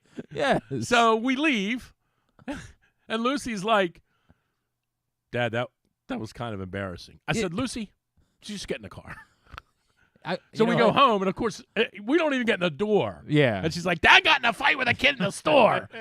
I'm like, no. I didn't get in a fight with a kid, but I wanted to. Well, I'm with Lucy. So anyway. I'm with Lucy on this. I'm really nervous that you're going to start. But in the old days, I wouldn't have said anything. Now I got no time. You brought a bike in the store. My wife has a little bit of Karen in her. Okay. And there are times where things like this occur, and I can see she wants to say something. Right. And I literally have to grab her by the arm and say, Karen, this is not our problem. Right. Do not. I know. This has nothing to do with us. I know.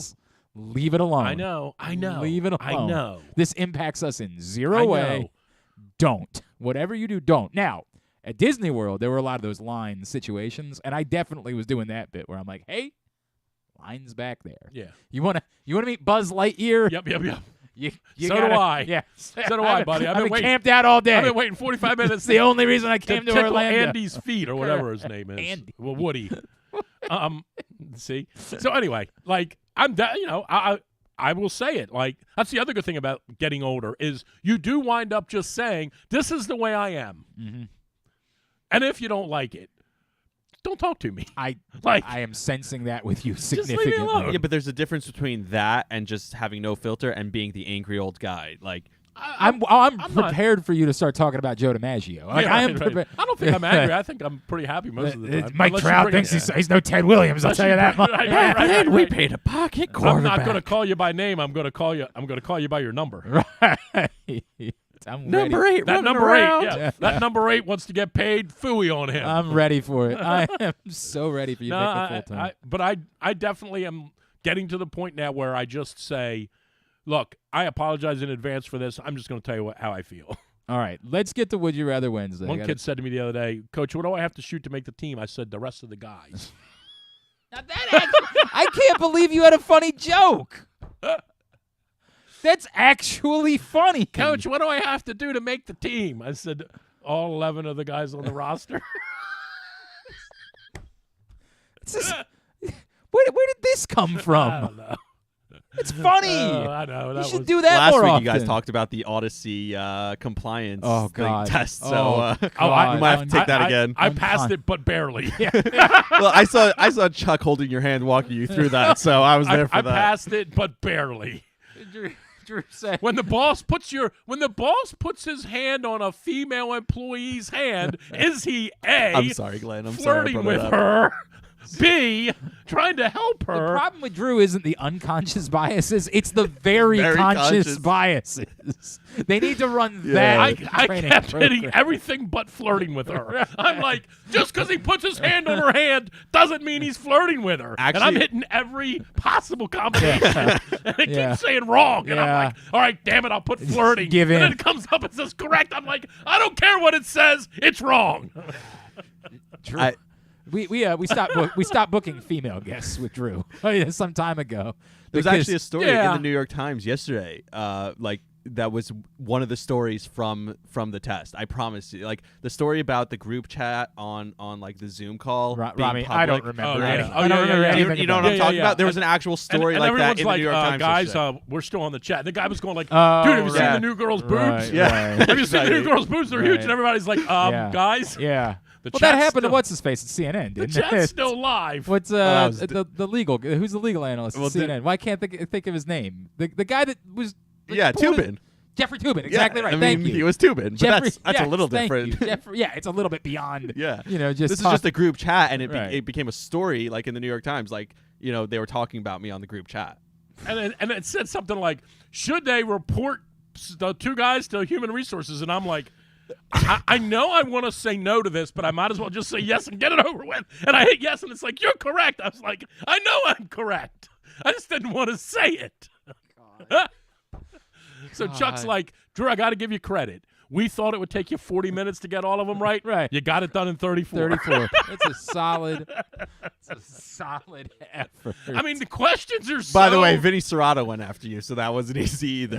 the questions are so dumb. I'm really They're so dumb. Yes, but it's a little bit more disturbing that you guys needed help doing this. Well, I definitely you needed could help. have just done it at home. Have you tried to get No, into the I did it Odyssey at home. website? Yes, I have. Okay. That explains I my have. whole thing. I have. They figured it out. That way you won't fill out your Oh, my timesheet. You'll God. never get paid. Exactly. Make it very difficult to get in so you never get paid. Bob all right. says to Melissa, All right, that's a all nice- right. Let's do Would You Rather Wednesday. All right, yeah, I got to go. Yeah, number one. I got an appointment. Would You Rather Wednesday is brought to you today by your local Toyota dealer, buyatoyota.com. The Toyota Tacoma comes in a range of models and trim lines, so you can choose the perfect Tacoma to reflect your unique personality and driving habits. Would you rather, number one, would you rather, presenting the scenario, Lamar Jackson, the Ravens, get to a point this summer where they know with confidence they're not going to get a long-term deal done? Would you rather he plays on the tag and they just make one more run at it, or they just go ahead and pull off the Band-Aid and deal him? Well, I wrote this today. The only way I would the only way I would bring him back under the franchise tag is if I had an assurance from him on the record, a handshake from him that he is not going to skip out on training camp. And if he sits out, I'm dealing him. And I think that, and you can be fair, and you can have a man-to-man conversation with him to say, we're not going to allow you to miss training camp. We're just not, because our team's not getting any better that way. So that's the answer to your question. The answer is, if they tag him and he says, I'll come to training camp and I'm going to be a good soldier about this, I would tag him and keep him. I mean, it's $45 million, but I want him to be the quarterback, but I'm not going to let you sit out. I'm just not. Rami, save it. You and I will talk about it after Okay. we I'm let just him not go. letting him sit out. Number 2, you're Tom Brady. Mac Jones gets hurt in training camp. Bill gives you a call. Would you rather Of course. come out of retirement again and go home for Come 1 year? on. Or recognize how bad things have gotten this year and say, no, it really is just time for me to be done. Dude, how many flights a day are there from Tampa to Boston? I'm going up there. I'll fly in and out. Of course I'm going back. All right. If they went back to the old helmets, I'm definitely going back. Thank you. Of course. I should have known that was coming. Number 3, you're Tyler Huntley. You're invited to the Pro Bowl. This was inspired by Rami. God. You're invited to the Pro Bowl, but you clearly don't deserve it.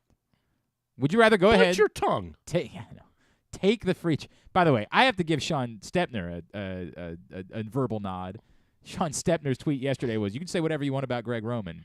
He produced 2 Pro Bowl quarterbacks. I love it. Yeah, why are we love it. why I are love we it. why I are we love stressing it. about trading Lamar? Yeah. You have a Pro Bowler as a backup.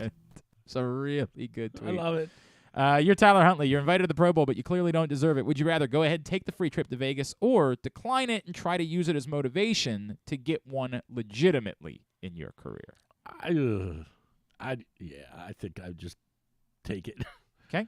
I think I'll take it. Number 4, You're in the bar, and the girl comes up to you, and she goes, what are you, the equipment guy? And you're like, no, I'm actually Pro Bowl quarterback. Pro Bowl quarterback. Yeah, Pro Bowl quarterback. Number 4, are you familiar with the story of the girl that got broke up with on the airplane this week? I'm not. All right. Well, I want you to listen to this for a second. We don't know all the details. There was a flight somewhere this week because this popped up on social media. Okay. And apparently a young lady was dumped mid-flight. Okay. And the flight then sounded like this.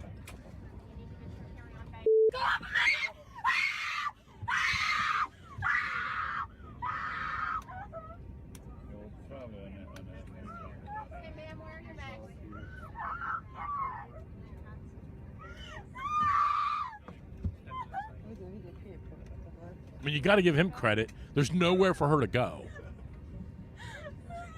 All right, so would you rather? This might be the worst human being in the history of the world. Would you to rather dump your girlfriend on the plane? Would you rather? Oh my God! You and Mrs. Forrester, Right. knowing there's no football this weekend, plan a nice weekend getaway. Okay. You get to the airport on Friday, and your flight is delayed 5 hours. Okay. Or it's on time, but it's that flight. Yeah, I'm not much for sitting in airports, and I'm not a big drinker, so it's not like I'm, hey, let's go to the bar for 5 hours. I'll get on the plane, and it would be comedic relief, I think. I think. Really? Oh boy, I think you're tossing that out there. This seemed like very it was quickly. midair also. Like they didn't. Yes. It wasn't 100% midair. Yeah, it's definitely Yeah, midair. they There's- couldn't. I love it. No, what do you mean you love There's it? nowhere to What do you escape mean?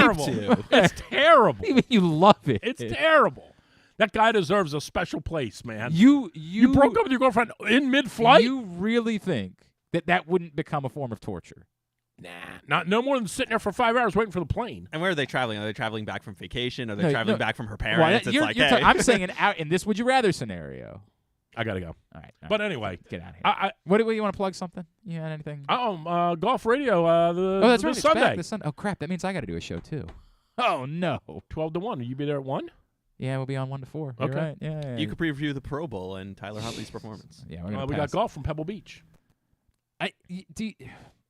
The Rory McIlroy, Patrick Reed. I can't believe thing. we didn't talk about that. That Reed has become maybe the worst human being in the world. Well, I mean, but wasn't he always? Well, but now again, like this whole thing now with the ball up in the tree that wasn't really his. Oh, like, I didn't. I saw something about he that. totally I saw cheated again. Right. And they called Randall him cheating Chamblee. again. Oh yeah. Did a whole totally video call him about it. cheating again.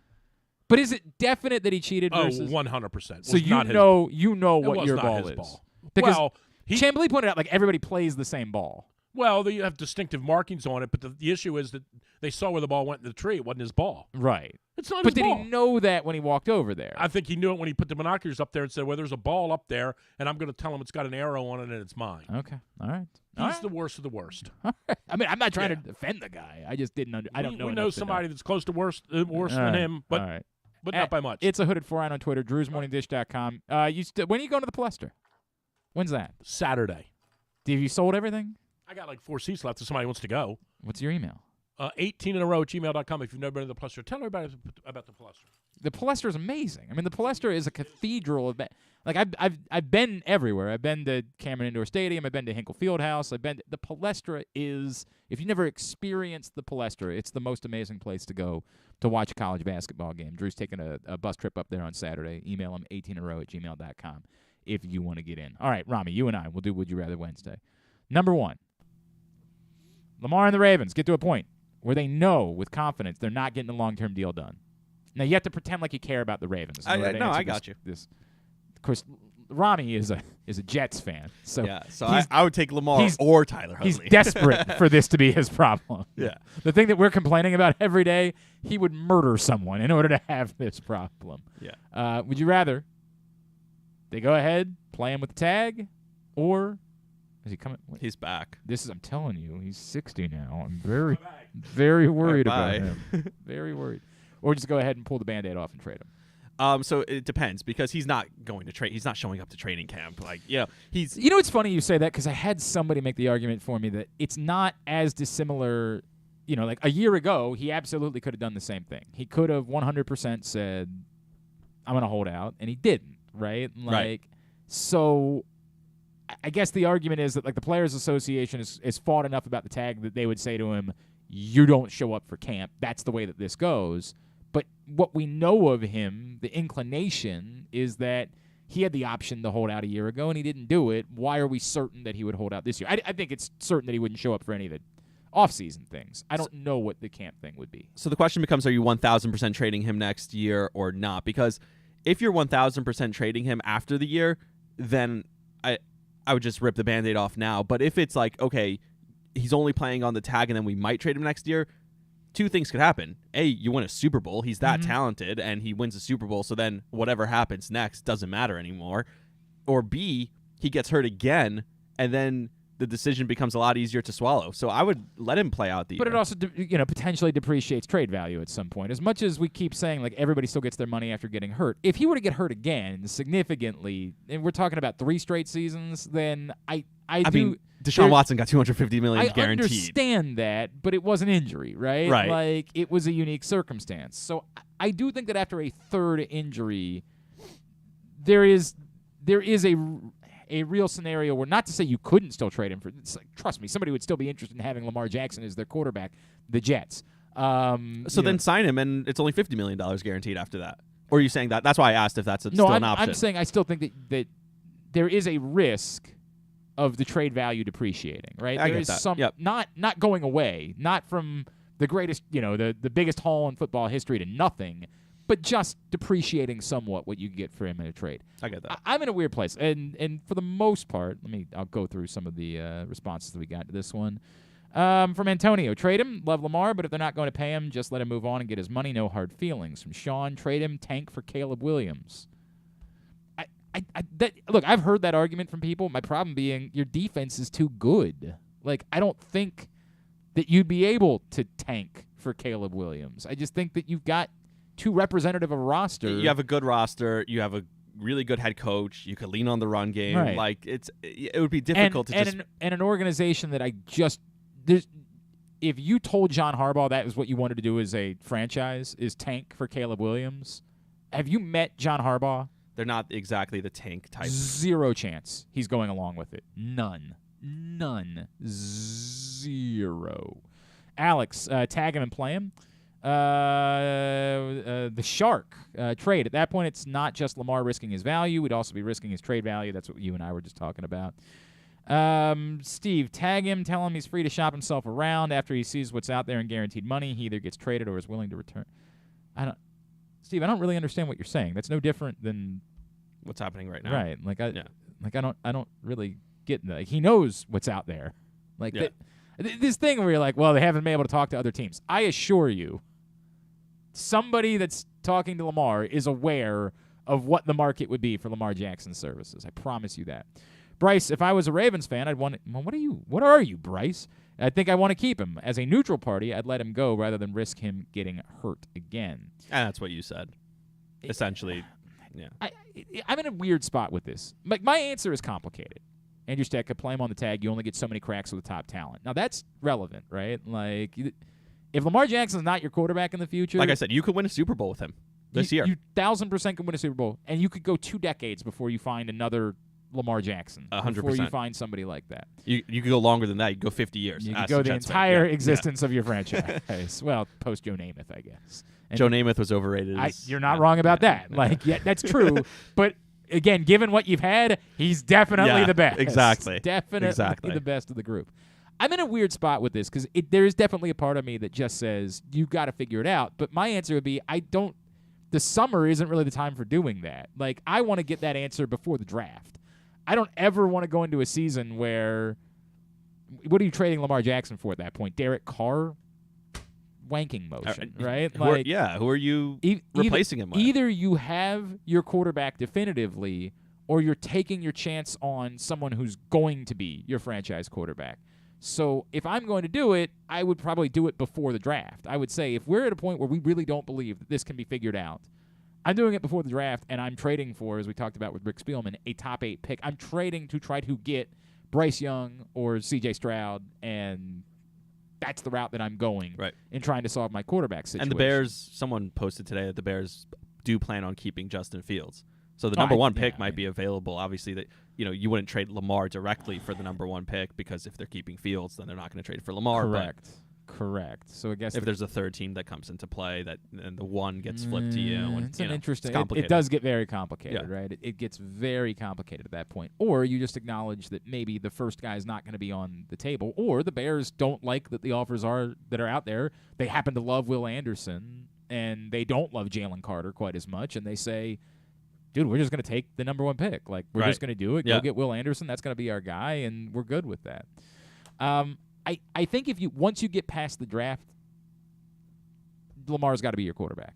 Yeah. Like, that's sort of what I come to. Like, you get past the draft, Lamar's got to be your quarterback. And it's the same thing with Aaron Rodgers in Green Bay, right? Where they're not going to trade him post-draft. Like, he officially can't be traded till June because of how his contract works. You say that, but, like, they're in a more unique spot where their next quarterback is going to have to be Jordan Love, right? Like, they have to figure it out. They have to get an answer. To get an answer, They used a first-round pick on the guy. The Ravens don't have that person. I know, but are you really trading, let's say it's to the Jets. You're trading Aaron Rodgers to the Jets. The Jets have the 13th pick this year, but you don't think that pick's going to be better than next year with Aaron Rodgers. Right. I get what you're saying. I would prefer to do it before the draft, but I don't think it's as much a have to as it is in Baltimore. For me, it's you can't go into next season with no quarterback. Tyler Huntley or Pro Bowler. Thank you.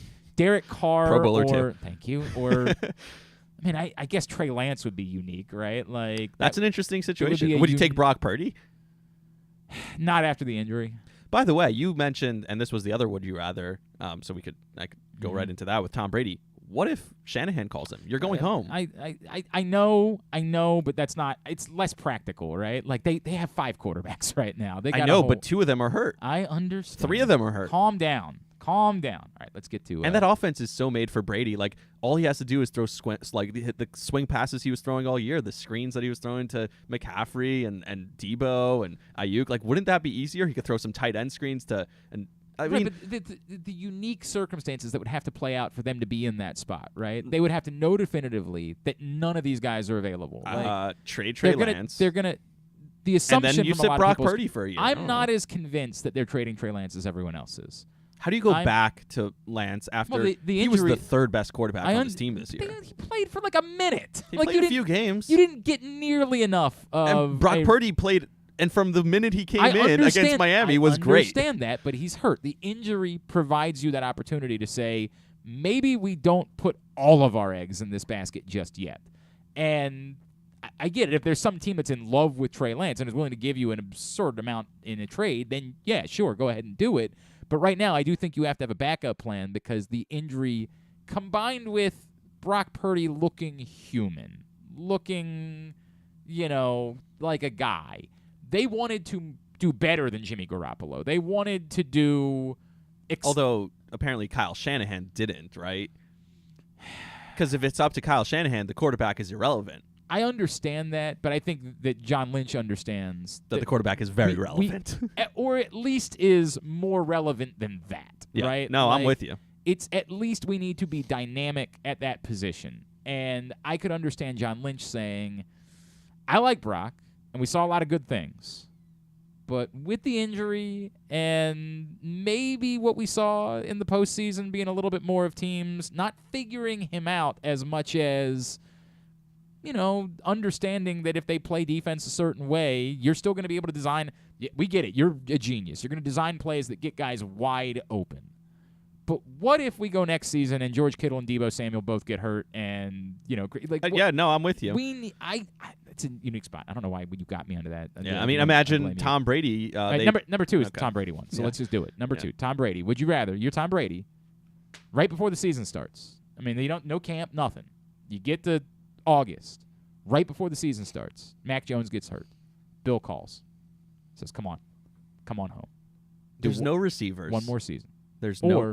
Or just say, there's no other option. There's no go to Vegas, go to San Francisco. It's this or stay retired. There are no receivers. The defense is not that good. We saw this team make mistakes that Belichick teams just don't make, right? Like the game against Las Vegas, the end of that game. Lots of penalties, offensive penalties.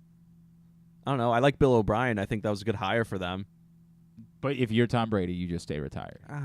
Fox is paying him so much to just show up on a Sunday once a week. I think that's a mistake, too. I think they should stick it out with Greg Olsen. I think that they should. Oh, they definitely shouldn't throw him into the number one booth very tomorrow. Nervous. Oh, I'm nervous they're going to try to ham-fist him into the Super Bowl. They 1,000% will. Nervous. I am very certain nervous of it. And by the way, I've been hearing about that since earlier in the year, before he announced his retirement. Right. People were saying if he gets knocked out early, they could try to get him in there for the Super Bowl. I would expect them to try to involve him in their Super Bowl coverage in some way. Does anyone who wasn't planning on watching the Super Bowl then go, "Oh my God, Tom Brady's doing a broadcast bid. I'm going to watch it." It doesn't change the ratings at all, right? Yeah. All right, so you're staying retired. Yes. He's 46. He doesn't want to get hit. I hear you. There's always this conversation that people have about, well, it's embarrassing to end your career this way. It's embarrassing when somebody else brings it up. Nobody really thinks less of Michael Jordan because of how it ended with the Wizards. Yeah. Nobody says, well, Michael Jordan was the greatest basketball player of all time, but he played for 2 years with the Wizards. That's not a real thing. We bring it up as an anomaly. We bring it up as when somebody goes and signs somewhere at the end of their career, when Tom Brady shows up in San Francisco next year, we're like, well, this reminds me of when Michael Jordan was a Wizard. But he already did it. He did it in Tampa. Understood. And won a Super Bowl. So it's not like Michael Jordan as a Wizard. He was far better than Michael Jordan was as a Wizard. But we bring it up in comparison. But when we sit down and say, let's talk about Michael Jordan, nobody says, yeah, but the Wizards. Exactly. You forget it quickly, easily. You forget the sort of weird way that someone's career ended. So it's not the end of the world to me if he stinks, right? If he goes to New England next season and says, and it's over. But he already stunk. The game against Dallas. Yes, we saw a guy that did not look the same. I agree with that. But if he goes and he really stinks, he still was good enough this season. We're talking next year, hell, Peyton Manning won a Super Bowl when he stunk. Peyton Manning was bad. And Brady did not get to that level this year. Yeah. Peyton Manning, the year the Broncos won the Super Bowl, was worse. Bad, yes. Was drastically. Yes. He could not throw a football down the field. His only pass was the seam over the middle to the tight end. And he threw it 3 times against the Patriots in that AFC Championship game. And that was the difference, right? Yeah, exactly. The Super Bowl. Their defense was unbelievable. Yep. Cam Newton didn't dive on a fumble. We know the story. All of the things that happened. He won a Super Bowl because of it. But he stunk. If Tom Brady is that or worse next year and the team stinks, because as you point out, they don't have good receivers, things like that, nobody's going to care. We're not going to say 10 years from now, well, that's just a real impact on Tom Brady's legacy. So it would be at least semi-appealing to me to say, hey, look, I started things up there. There's a chance to go up there, make those people happy, and hell, what am I going to be doing? There's no way that the juices for Tom Brady flow for doing TV the way that they would be for playing football. You said Bill would make the call. I don't think Bill would ever make the call. I think Robert Kraft would be the one making the call. Correct. I understand what you're saying, but this is a hypothetical game. Yeah, I got you. I got you. This is a game. All right, let's fly through these. I'm not going to be able to get to everybody's responses. I'm sorry, because we got to wrap up. Number 3, would you rather? You're Tyler Huntley. You get the invite. You clearly don't deserve it. You take the free trip to Vegas, or you say, you know what? I'm going to decline this and try to use it to keep a chip on my shoulder and earn one at some point in my career. If I'm specifically Tyler Huntley, I definitely take it because I don't think he's talented enough to ever make it any other way. So it's a once-in-a-lifetime opportunity. To be fair, once upon a time, somebody would have said that about Tyrod Taylor. Like, once upon a time, we would have been sitting here in Baltimore if this scenario played out when Tyrod Taylor was the backup quarterback to Joe Flacco, and, there's this bizarre injury thing, and he's the fifth alternate, and he gets the call. We would have said the exact same thing. Well, of course you go. You're never going to get another chance to go. You're Tyrod Taylor. No offense. Well, as it turns out, not the case. You ended up becoming a Pro Bowler. I guess. No, you're not wrong.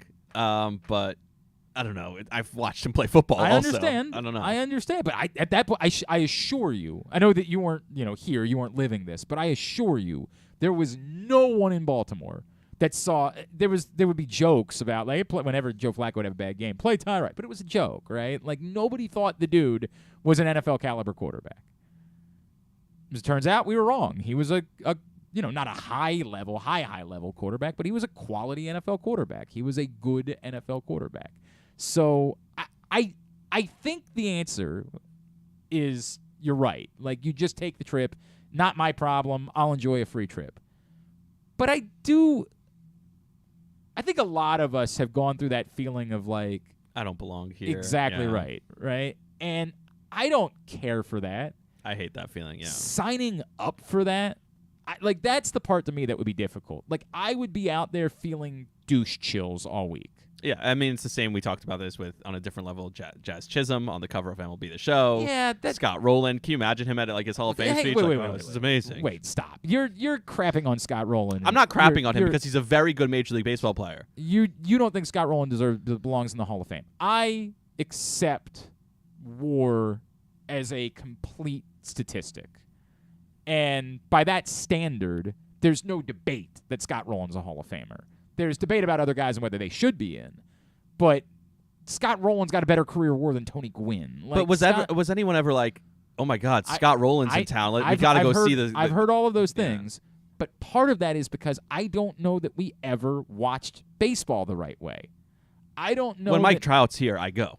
Understand. Mike Trout is a star of stars. Comparing Scott Rowland to Mike Trout, we also know that there was a difference between, I brought up Ted Williams earlier, Ted Williams and Larry Walker. We understand that even amongst Hall of Famers, that's true. There are levels to this. That's true. But Scott Rowland, for what it's worth, I loved watching Scott Rowland play because I love defense. I make the argument about Kenny Lofton as a Hall of Famer. Defense, to me, is part of the joy that I get of watching baseball. My favorite thing, maybe this is just the era, growing up when you didn't get to watch every game and when there wasn't Twitter and when SportsCenter really mattered and when Baseball Tonight really mattered and Web Gems really mattered, those things were extraordinarily relevant for me. So I got great joy from Scott Rowland because he was regularly making plays that you would just say, holy hell, how in the F did he do that? So this isn't even comparable to me. Tyler Huntley does not belong. Scott Rowland, I think, is a Hall of Famer. You can make the argument, yes. Not only can you make the argument, I think he is a Hall of Famer. There's no argument with Tyler Huntley. The circumstances that Zach had Wilson to play threw out. more touchdowns than him. The circumstances that had to play out for this to happen, it's embarrassing. Now, I get it. The Pro Bowl is embarrassing. I understand. Although I would like to see Zach Wilson in a flag football game. I mean, that's the one place he might excel. There's some wink, kind of nudge to all of this, right? Where for him, he might be able to go out there and say, dude, Derek Carr's one of the other, I'm not going to feel out of place. Nobody here is really supposed to be here. There might be a little bit of that. And I guess the issue I would have is if I knew if right now somebody said we're going to do a media symposium next week and we're going to invite Jim Nantz and Mike Tirico and Ian Eagle and Kevin Harlan and insert whatever and Glenn Clark. How do you think I'm going to feel sitting up at that table? I'm not going to be honored. I'm going to feel terrified. What the hell am I doing here? I'd probably what is go, this? though. Yeah, I would. Well, I mean, I like those guys. Those are guys that I know. Yeah. So, I would. That's the only part about it. If it was guys I didn't know, though, if it was, I try to think of guys that I don't know that are very successful in media. I don't know who you know and don't know. I don't know. Do you know Joe Buck? No, I Do you don't know Mike Joe Breen? Buck. I don't know. Those are good names. I don't know Joe Buck. I don't know Mike Breen. Throw Doc Emmerich on that list. I love Doc Emmerich. Well, who doesn't love Doc yes. Emmerich? I mean, my God, he's amazing. Yeah. Okay, so there's a good three. good grouping of them. I don't know those guys. They're not going to be happy to see me. Right. Like, they're not going to be like, "Wow, Glenn, we're really glad you're here." They're going to say, Exactly. "Who the F is this guy?" It's Yeah. Conor McGregor, right? Like, Yeah. who the fuck is this guy? Yeah. That's the way it's going to feel, and it's not going to be fun for me. Like, I would not enjoy that. I would rather say, "Thank you. I greatly appreciate." This is a straight shoot about me. I remember the first time DC United called me to do play-by-play. My response was, "I'm honored. I think you can do better." Like, Did you tell them that? I legitimately, because I respected the person who was calling me. I said, Got "Look, it. I don't watch the MLS. I have not paid attention to the team. At that point, I'd only been doing soccer for like a year. I was like, I'm just being. I don't want it to reflect on you that you invited someone and everybody said, who the hell is this guy? Like, why is he doing? Do you DC care United? about like getting dragged on Twitter, or you wouldn't even No, care I don't. about I don't that? care about that for me. I cared about it for him. Right. I cared about the person that hired me is someone I respect greatly, and I didn't want him to hear from anybody else like, What'd you do? Yeah. why'd you hire that guy? Yeah, I like, gotcha. why was that the person that you hired? And so I don't. That would be really uncomfortable for me. Now I'd have to think about it more. The argument is, again, one of the other quarterbacks is Derek Carr. Like, this isn't really. You're not really out of place. It's not Mahomes and Burrow. It's a and- lot of yeah. guys who don't belong that are showing up, and you can just go be one of them. But the circumstances, I do think there's a circumstance where I would say, if I'm Tyler Huntley, like, I can't. Thank you for the call, but that But ain't. who's the next guy that on the ain't list right. Oh after my Huntley? God, That's could you even I can't- imagine? Yeah, exactly. Man, they got to run out. Like, Yeah. at some point. Well, I told you Zach Wilson. It could be Zach Wilson. He could be next on the list. They were. What was Tyler Huntley was fifth, right? I think among the that's alternates? what they said. Yeah. That's not even all that deep. So that's 3 that were initially named, and then 5 alternates. So we're 8 quarterbacks in. So Davis Mills might be the next guy on It's the 8 list. AFC quarterbacks, Right. right? Yeah. So of the 16, it's half the AFC quarterbacks. Although if you look at the Jets, they have Correct. 3 guys. Mike White could have been the Right. guy. Mike you White have 2 could in have New been- England with Mac Jones, and you have Bailey Zappi. Like, I don't know. There are better arguments for some of these guys than there still are for Tyler Yeah, Huntley. I'm There's still with you. better arguments for those guys. And then lastly, would you rather wait 5 hours for your flight or get on the with the girl that's screaming? Noise canceling headphones. Everybody, Yeah, a lot I of know. people brought that up, man. I think there's a twofold there, right? I think that, one, they can only cancel so much. That lady is screaming inside a tin box.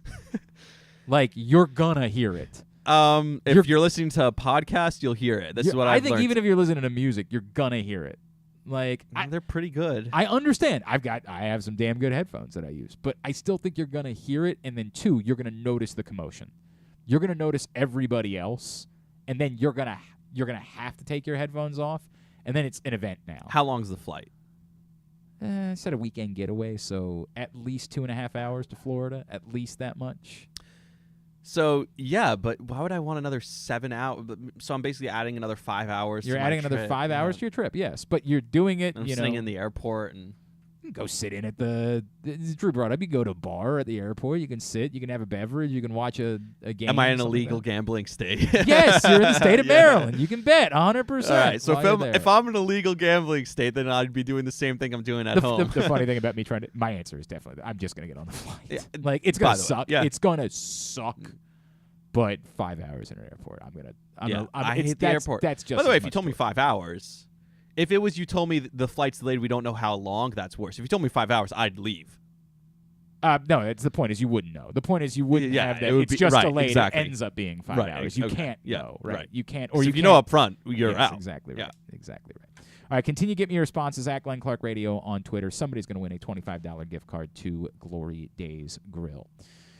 Today's show also brought to you by, or a reminder, of course, that if you or a loved one has a gambling problem, Good time to bring that up, yeah. because gambling can be fun, and you should set a limit and stay within it. But if you or a loved one has a gambling problem, you can call 1-800-GAMBLER 24/7 or go to helpmygamblingproblem.org for free confidential services. When we come back in, we will wrap things up for a Would You Rather Wednesday edition of Glenn Clark Radio.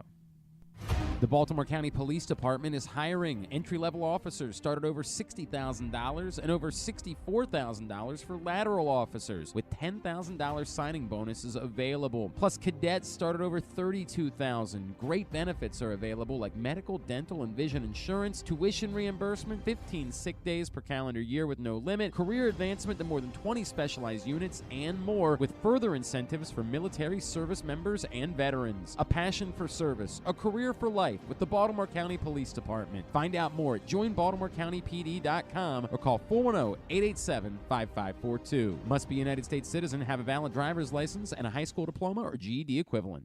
The latest edition of Press Box is available now, and it's our annual Best Of issue. On the cover, we recognize Orioles catcher Adley Rutschman as our 2022 Mo Gabba Sports Person of the Year, and he sits down with us to discuss how his arrival in Baltimore was simultaneous with the Birds' turnaround. Also inside, we recognize the top people, performances, and moments of the year throughout the local sports scene. Press Box is available for free at over 500 area locations, including 60 Royal Farm stores, and you can always find the entire edition as well as the best daily coverage of the Orioles, Ravens, and Terps at PressBoxOnline.com. There's something for everyone this February at Laurel Park. Come watch live horse racing every Friday through Sunday and join us on Saturday, February 18th for the Winter Stakes Spectacular featuring 6 stakes races and $900,000 in purses, including the General George and Barbara Fritchie Stakes. The fun doesn't stop there. Stick around for our Winter Mardi Gras celebration with live music, delicious food and drinks, and a carnival atmosphere. Plus, don't miss out on President's Day holiday racing on Monday, February 20th. Visit laurelpark.com for more info. That's laurelpark.com for more. See you at the track. That first sip. That first bite. Start your day off right with a delicious breakfast at Royal Farms. Choose from a fantastic selection of fresh Royal Farms breakfast sandwiches and top it off with a rich hot cup of the freshest coffee in the world. At Royal Farms, breakfast is available day and night. It's the freshest breakfast in the world. Real fresh, real fast. Royal Farms. Stan the Fan here, welcoming back one of my favorite sponsors, the Costas Inn. And everybody around Baltimore knows the Costas Inn is a great place to go and grab crabs, steaks, salads, soups, whatever's on your mind to eat in person. But did you know that the Costas Inn has upped their game? They are now one of the premier takeout places in Baltimore. Give them a call now to order your food, 410-477-1975. That's the Costas Inn over 4100 North Point Boulevard. Tune in to Simply the Bets every Tuesday and Weekend at Bookies every other Thursday at 11:40 a.m. And if you really have nothing better to do, keep listening to this show too. All right, winding down for this Would You Rather Wednesday edition of the program. Don't forget, there are still some great offers for you. Like right now, if you've never signed up for FanDuel before, you can bet $5 on the big game or any other game and get $150 in free bets guaranteed. But you got to go to PressBoxOnline.com/offers right now in order to take advantage of that. And as I keep warning you, these offers will not last forever. With sports betting now being legal in Maryland for a little while, at some point these companies are going to pick up and take these offers to a different state. We don't know when, but at some point that's going to happen. So take advantage of these while you can before they disappear. All right. Is there anything we didn't cover today that we needed to get into? Sean Payton, did we talk about that? I mean, we kind of talked about Sean Payton. We brought it up with Rick Spielman, too. I don't know. The possibility that they got turned down by D'Amico Ryans is funny. Is hilarious. Like, that you would choose, and I get that it's unique with D'Amico Ryans because he played in Houston, but, like, that he would choose no quarterback over Russell Wilson says you're stuck with Russell for what, 5 years more? Yes. Yeah. There might be flexibility in the 5th year, but I mean, look. The point is 4 or 5 years of the real point is if this doesn't get fixed, you're not making it to the point where you can get out of Russell Wilson. Right. Whereas if you're Sean Payton, you can survive a Russell Wilson because of your name, right? Sure. I guess if you're Sean Payton at some point, was he given the autonomy to say that, like, if we get through this year and it's clear that he can't be fixed, will you just be willing to pay the guy while I draft another quarterback and play him? Yeah. Like, well, would you rather coach Russell Wilson or sit on your couch one more year at Fox and then have the option next year to see what job comes available? It was interesting.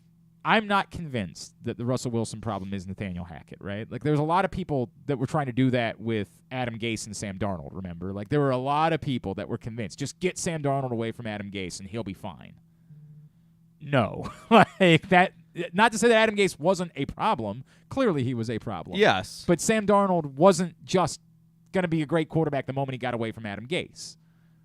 It was interesting that at the end of the year, Russell Wilson looked better in those last couple of games after they had moved on from Nathaniel Hackett. What do I make of that? No idea. No, and it's certainly not enough for me to say I think Russell Wilson will get himself fixed this season. Like, I know, but it's also interesting. He started scrambling a little bit more. He started doing some of the things that apparently he wasn't willing to do as much at the end of his time in Seattle also. And if I'm Sean Payton, I've had these conversations with Russell Wilson, and I've said, dude, was there something going on there? And, like, I'm trying to get to the bottom of that before I decide that this is what I want to do, particularly knowing you ain't going to have a first-round pick. Yeah, like, I just love the memes of Russell Wilson sees Sean Payton coming, but then he sees Taysom Hill coming with him. You know, right. God, Sean Payton definitely cannot quit Taysom Hill. There's no doubt about that. Yeah, it's interesting. Maybe it could be part of the trade package.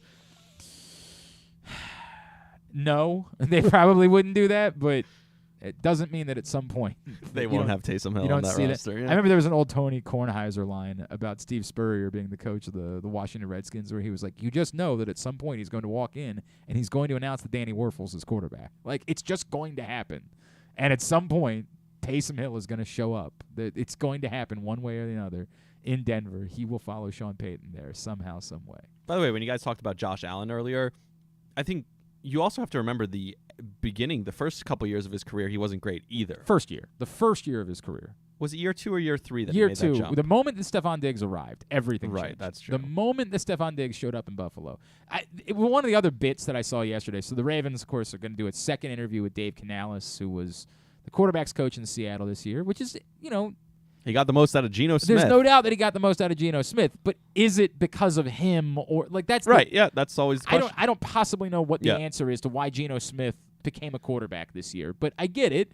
There's strong evidence there. They also interviewed Bills wide receivers coach Chad Hall, and I saw a bit going on the internet where people were like, "Well, and look at what he's done with Stephon Diggs." Exactly. What? Hey, if Stephon Diggs wants out and really likes him. By all 1,000%, right? And Chad Hall might be an excellent coach. Like, I have no idea if Chad Hall's a good coach or not. He might be a wonderful offensive coordinator. But trying to suggest that Stephon Diggs' success is proof that Chad Hall is a great coach instead of more likely the opposite way around. More if likely you told me that Gabe Davis. Yeah, sure. Like, the existence of Stephon Diggs is why Chad Hall is getting this opportunity. Exactly. We're doing a weird... It's like when Peyton was endorsing Gase everywhere, right? When Peyton Manning. That's a great point, right? That's a very good point. It's a chicken and the egg conversation, right? Like, to me, it's pretty obvious. Stephon Diggs came first, and then Chad Hall looked like he might be a good football coach. Aaron Rodgers got Nathaniel Hackett hired twice, so... Although I do think Blake Bortles more got Nathaniel Hackett there's an argument for that. Yeah. There's an argument for that. All right, here's what's coming up tonight. Tubular. It is brought to you by... who do I owe this to? The print issue of Press Box. I owe it to myself, essentially. Only a couple weeks left for you to go get this one, the Best of 2022 issue with Adley Rutschman on the cover. I'm Gabba Sports Person of the Year. Go pick it up for free right now at your neighborhood Royal Farms, any of the hundreds of locations around town where you find Press Box. This evening, a couple of local teams in action. UMBC's at home. Go check them out. Experience game day at the Peak, umbcretrievers.com to get your tickets as they take on Binghamton, 7 o'clock. On ESPN Plus, Navy's at Lafayette at 7 o'clock as well. Big Ten hoops tonight, Penn State, Purdue at 6:30, Minnesota Rutgers at 8:30, both on Big Ten Network. All the rest of the college basketball you can find at glennclarkradio.com. Maryland won last night, so there's that. They did. We talked about it a little bit earlier when you were trying to find Pete Caringi. Great. I love that guy. I love him so much.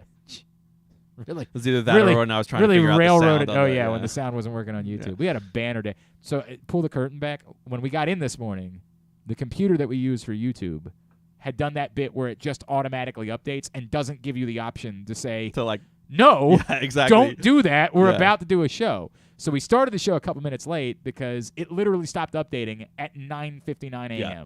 Started the show a couple minutes late, and we started it without sound because we didn't see that the sound wasn't working, and so we had to. And Rami, of course, Hey, we got it. who's used the computer all of once, Exactly. had no idea what to do, and was trying to text with Griffin. Yesterday was the lacrosse. Yeah, and thank you, Griffin. Shout out Griffin because he was very responsive and helpful. So It means he's not going to have a phone later today because I know how quickly my phone died when I was at Disney World last God. week. Yeah, well, people I'm were sorry, Griffin. People were texting me and like, you didn't get back to me. Like, people that live down there that were trying to, like, come say hello while I was down there. Which is such a nightmare too. Like Disney sucks you in, makes it very difficult. I was like, dude, I'm sorry. Like, phone died at about 4:00, man. Disney's for adults. No. My age, go alone with no kids. No. Why not? Maybe you're, because you're 24. I'm 25. 25.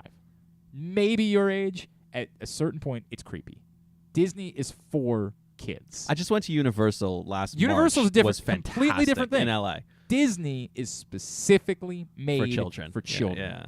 And when you and your when I see that, I get a little creeped out by like how excited adults are to meet Sleeping Beauty. Yeah, you got to tone it down a bit. It's creepy. Yeah. Like, if you want to go and be like, hey, the kids are what matters, and we just, it's a place for kids. That's what it's for. I guess that's right. Yeah. In the young 20s, I could get going and having fun, but it's not like the roller coasters are all that great. Like, even those are tame because they're supposed to be for kids. Right, exactly. They're for children. The rides there are for children. Right. Like, you're a Star Wars fan, you want to go do the Star Wars thing. I get it. Do it once and then say, I've done it. Like, I don't need to go. Right. Like, when I was down there and I saw a lot of adults there with no children, I was like, hey. The problem is, how old are your kids? 7 and 5. 7 So are and they 5. really, like, is the 5-year-old really going to remember this when I don't they're know, 20 years old? I don't know if he'll really remember it versus he'll see pictures of it. And Right. Because I went when I was 7 and 5 and maybe a little older. I went around that age, and I don't have, I remember that I went. Right. I don't same. I remember anything parts of it. specifically about it. But I remember that my grandparents took me to Disney World. I remember my grandmother took me to Disney. And that alone mattered for a while, right? Like, that's how all-encompassing Disney is. Like, just that I was there for kids. Anyway, I don't know how we got there. But thank you, Griffin. Yes, thank you, Griffin. NBC Sports Washington, Wizards, Pistons, 7 o'clock. ESPN, Nets, Celtics, 7:30. Hawks, Suns at 10 o'clock. Nice night for the Knicks, by the way. Went really well. I say like I had any idea. I didn't know. I asked Rami before the show. What happened in the Knicks game? Yeah. TNT Hurricane Sabres at 7:30. TBS for AEW Dynamite tonight at 8. Non-sports wise tonight, for some reason, Derek Jeter's on Jimmy Fallon. Sure. Well, Aaron Judge was on it last week, so. What is that? Like, what is he plugging? Jeter? Yeah. I don't know, he's been doing a lot of media lately. For what? He's doing all these commercials now. I don't know. He's just out and about. He has a new company, like a clothing line. Okay, good for him. I got. Did you end up watching Shrinking? Because I know you guys talked about that. No, last I week, wanted to watch it. I'm so caught. I'm so It's far good. behind on so many things. I liked it. All right, I will watch Shrinking. For some reason, The Price is Right is on at night tonight on CBS at 8 o'clock. I don't know what that's all about. And they're doing a 50th anniversary event for Schoolhouse Rock tonight on NBC at 8 o'clock. I love that. Did you see the Jimmy Kimmel 20 anniversary episode? No. 20-year. He did a 20-year anniversary episode where he brought back the same guest from the first ever show. Okay. And then he talked to himself from 2003, which was... Okay, that could be a decent bit. That could be. I don't know if that's available. I like online Jimmy somewhere. Kimmel. I like him too. I like him. I don't watch any of these shows any longer. Like Me Letterman. neither. Letterman was the end for me. Yeah. Like once Letterman was done, and I never really got into the Daily Show after Jon Stewart. Like I just never. I tried with Trevor Noah for a little bit. It just. No. Yeah, I agree. It wasn't. Yeah. It just wasn't there. And I loved the Comedy Central Colbert Show, but this is kind of. It's not as bad as Fallon. Like Fallon's the worst thing on television. I agree with you. It's embarrassing. Yeah. That's what television is in 2023. Colbert's definitely not that. Like you can still tell that. And Jimmy's better. Jimmy, of course, is Kimmel. better as well. I agree, but it's all kind of watered down. Yeah. Like, it's all. Yeah. Like Letterman was the last great show. Stephen A. said he mentioned that he wants to do this next. He wants to do something like this. Like no. You don't want someone yelling at you as you're trying to go to sleep. No is the answer. That's no. You mentioned Mike and the Mad Dog earlier today. You know Mike and the Mad Dog are on First Take today. I heard about so that. I'll have to check I know that for out. New York people, that's That's very big It's deal. funny. I tell people this all the time. Right. I didn't grow up with Mike and the Mad Dog because they were towards They'd the already end. broken up, right. Yeah, so I grew up with just Mike, and he was Right. bad Yeah, he at was- that point. This So is the like, thing. For New York people, and look, ESPN is far from the only network that does this. Like outside of New York, nobody cares about the Craig Carton show. yeah, I get like, that. Yeah. Like, but that's what networks do. They just say if it's popular in New York, we're going to put it and on. that's why Fox is giving him a Right. TV show in the 100%. morning. Yeah. Like that's the way Yep. that it works. So for the biggest market in the country, Mike and the Mad Dog, that's a really big deal. For Yeah. the rest of us, And I'm sure the views are off the charts today for for them. the rest of us, it just doesn't matter. Like it's just irrelevant to everybody else. Like, okay, like I would never watch those shows anyway. Like I just never. Yeah. I literally have never watched any of those types of shows. I don't think sports talk needs to be a debate constantly. I just don't. It's not my style. It's nonsense. It's carnival barking. It's awful. And and and again, as I keep reminding, when people bitch about it, just don't watch. Right. There's so many better ways for you to spend your day. Like, and how many producers it takes to write Stephen A's takes that he's then going to have that day. And it's really impressive that he could throw himself into anything. Like that. Wakanda Forever is available on Disney Plus today, so you can go check that. That's a better way to spend your time than watching any of these shows. I saw that, yes. I did enjoy it. It's a tough watch, but it's really good. Yeah. It's really good. All right, thanks today to Drew for stopping by. Thanks to Rick Spielman. Thanks also to Pete Caringi. We will get all that up in the greatest hits. Tomorrow on the program, Brandon Williams is going to join us. Going to do that tomorrow. Former Raven, now getting ready to play in the Super Bowl with the Kansas City Chiefs.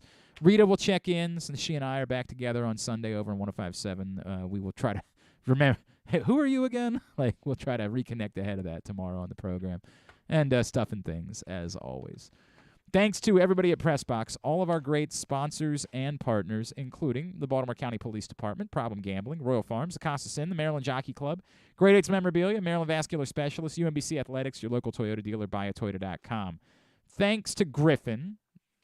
Thanks to Rami. Rami, you are on Twitter or on all socials at Rami_Lavi, RAMI_LAVI on Twitter, Rami.Lavi on Instagram, and if you like podcasts, no free ads. I don't care no for free them. ads. Yeah, Right, I don't care okay. for those. Well, Go ahead. the Rami Lavi There podcast you is go. available Odyssey, Spotify, Apple, and wherever you get your podcasts. Very good. Thank you, sir. Yeah. Appreciate it. Thank you. We'll see. You'll be back in tomorrow as well. I will be, yes.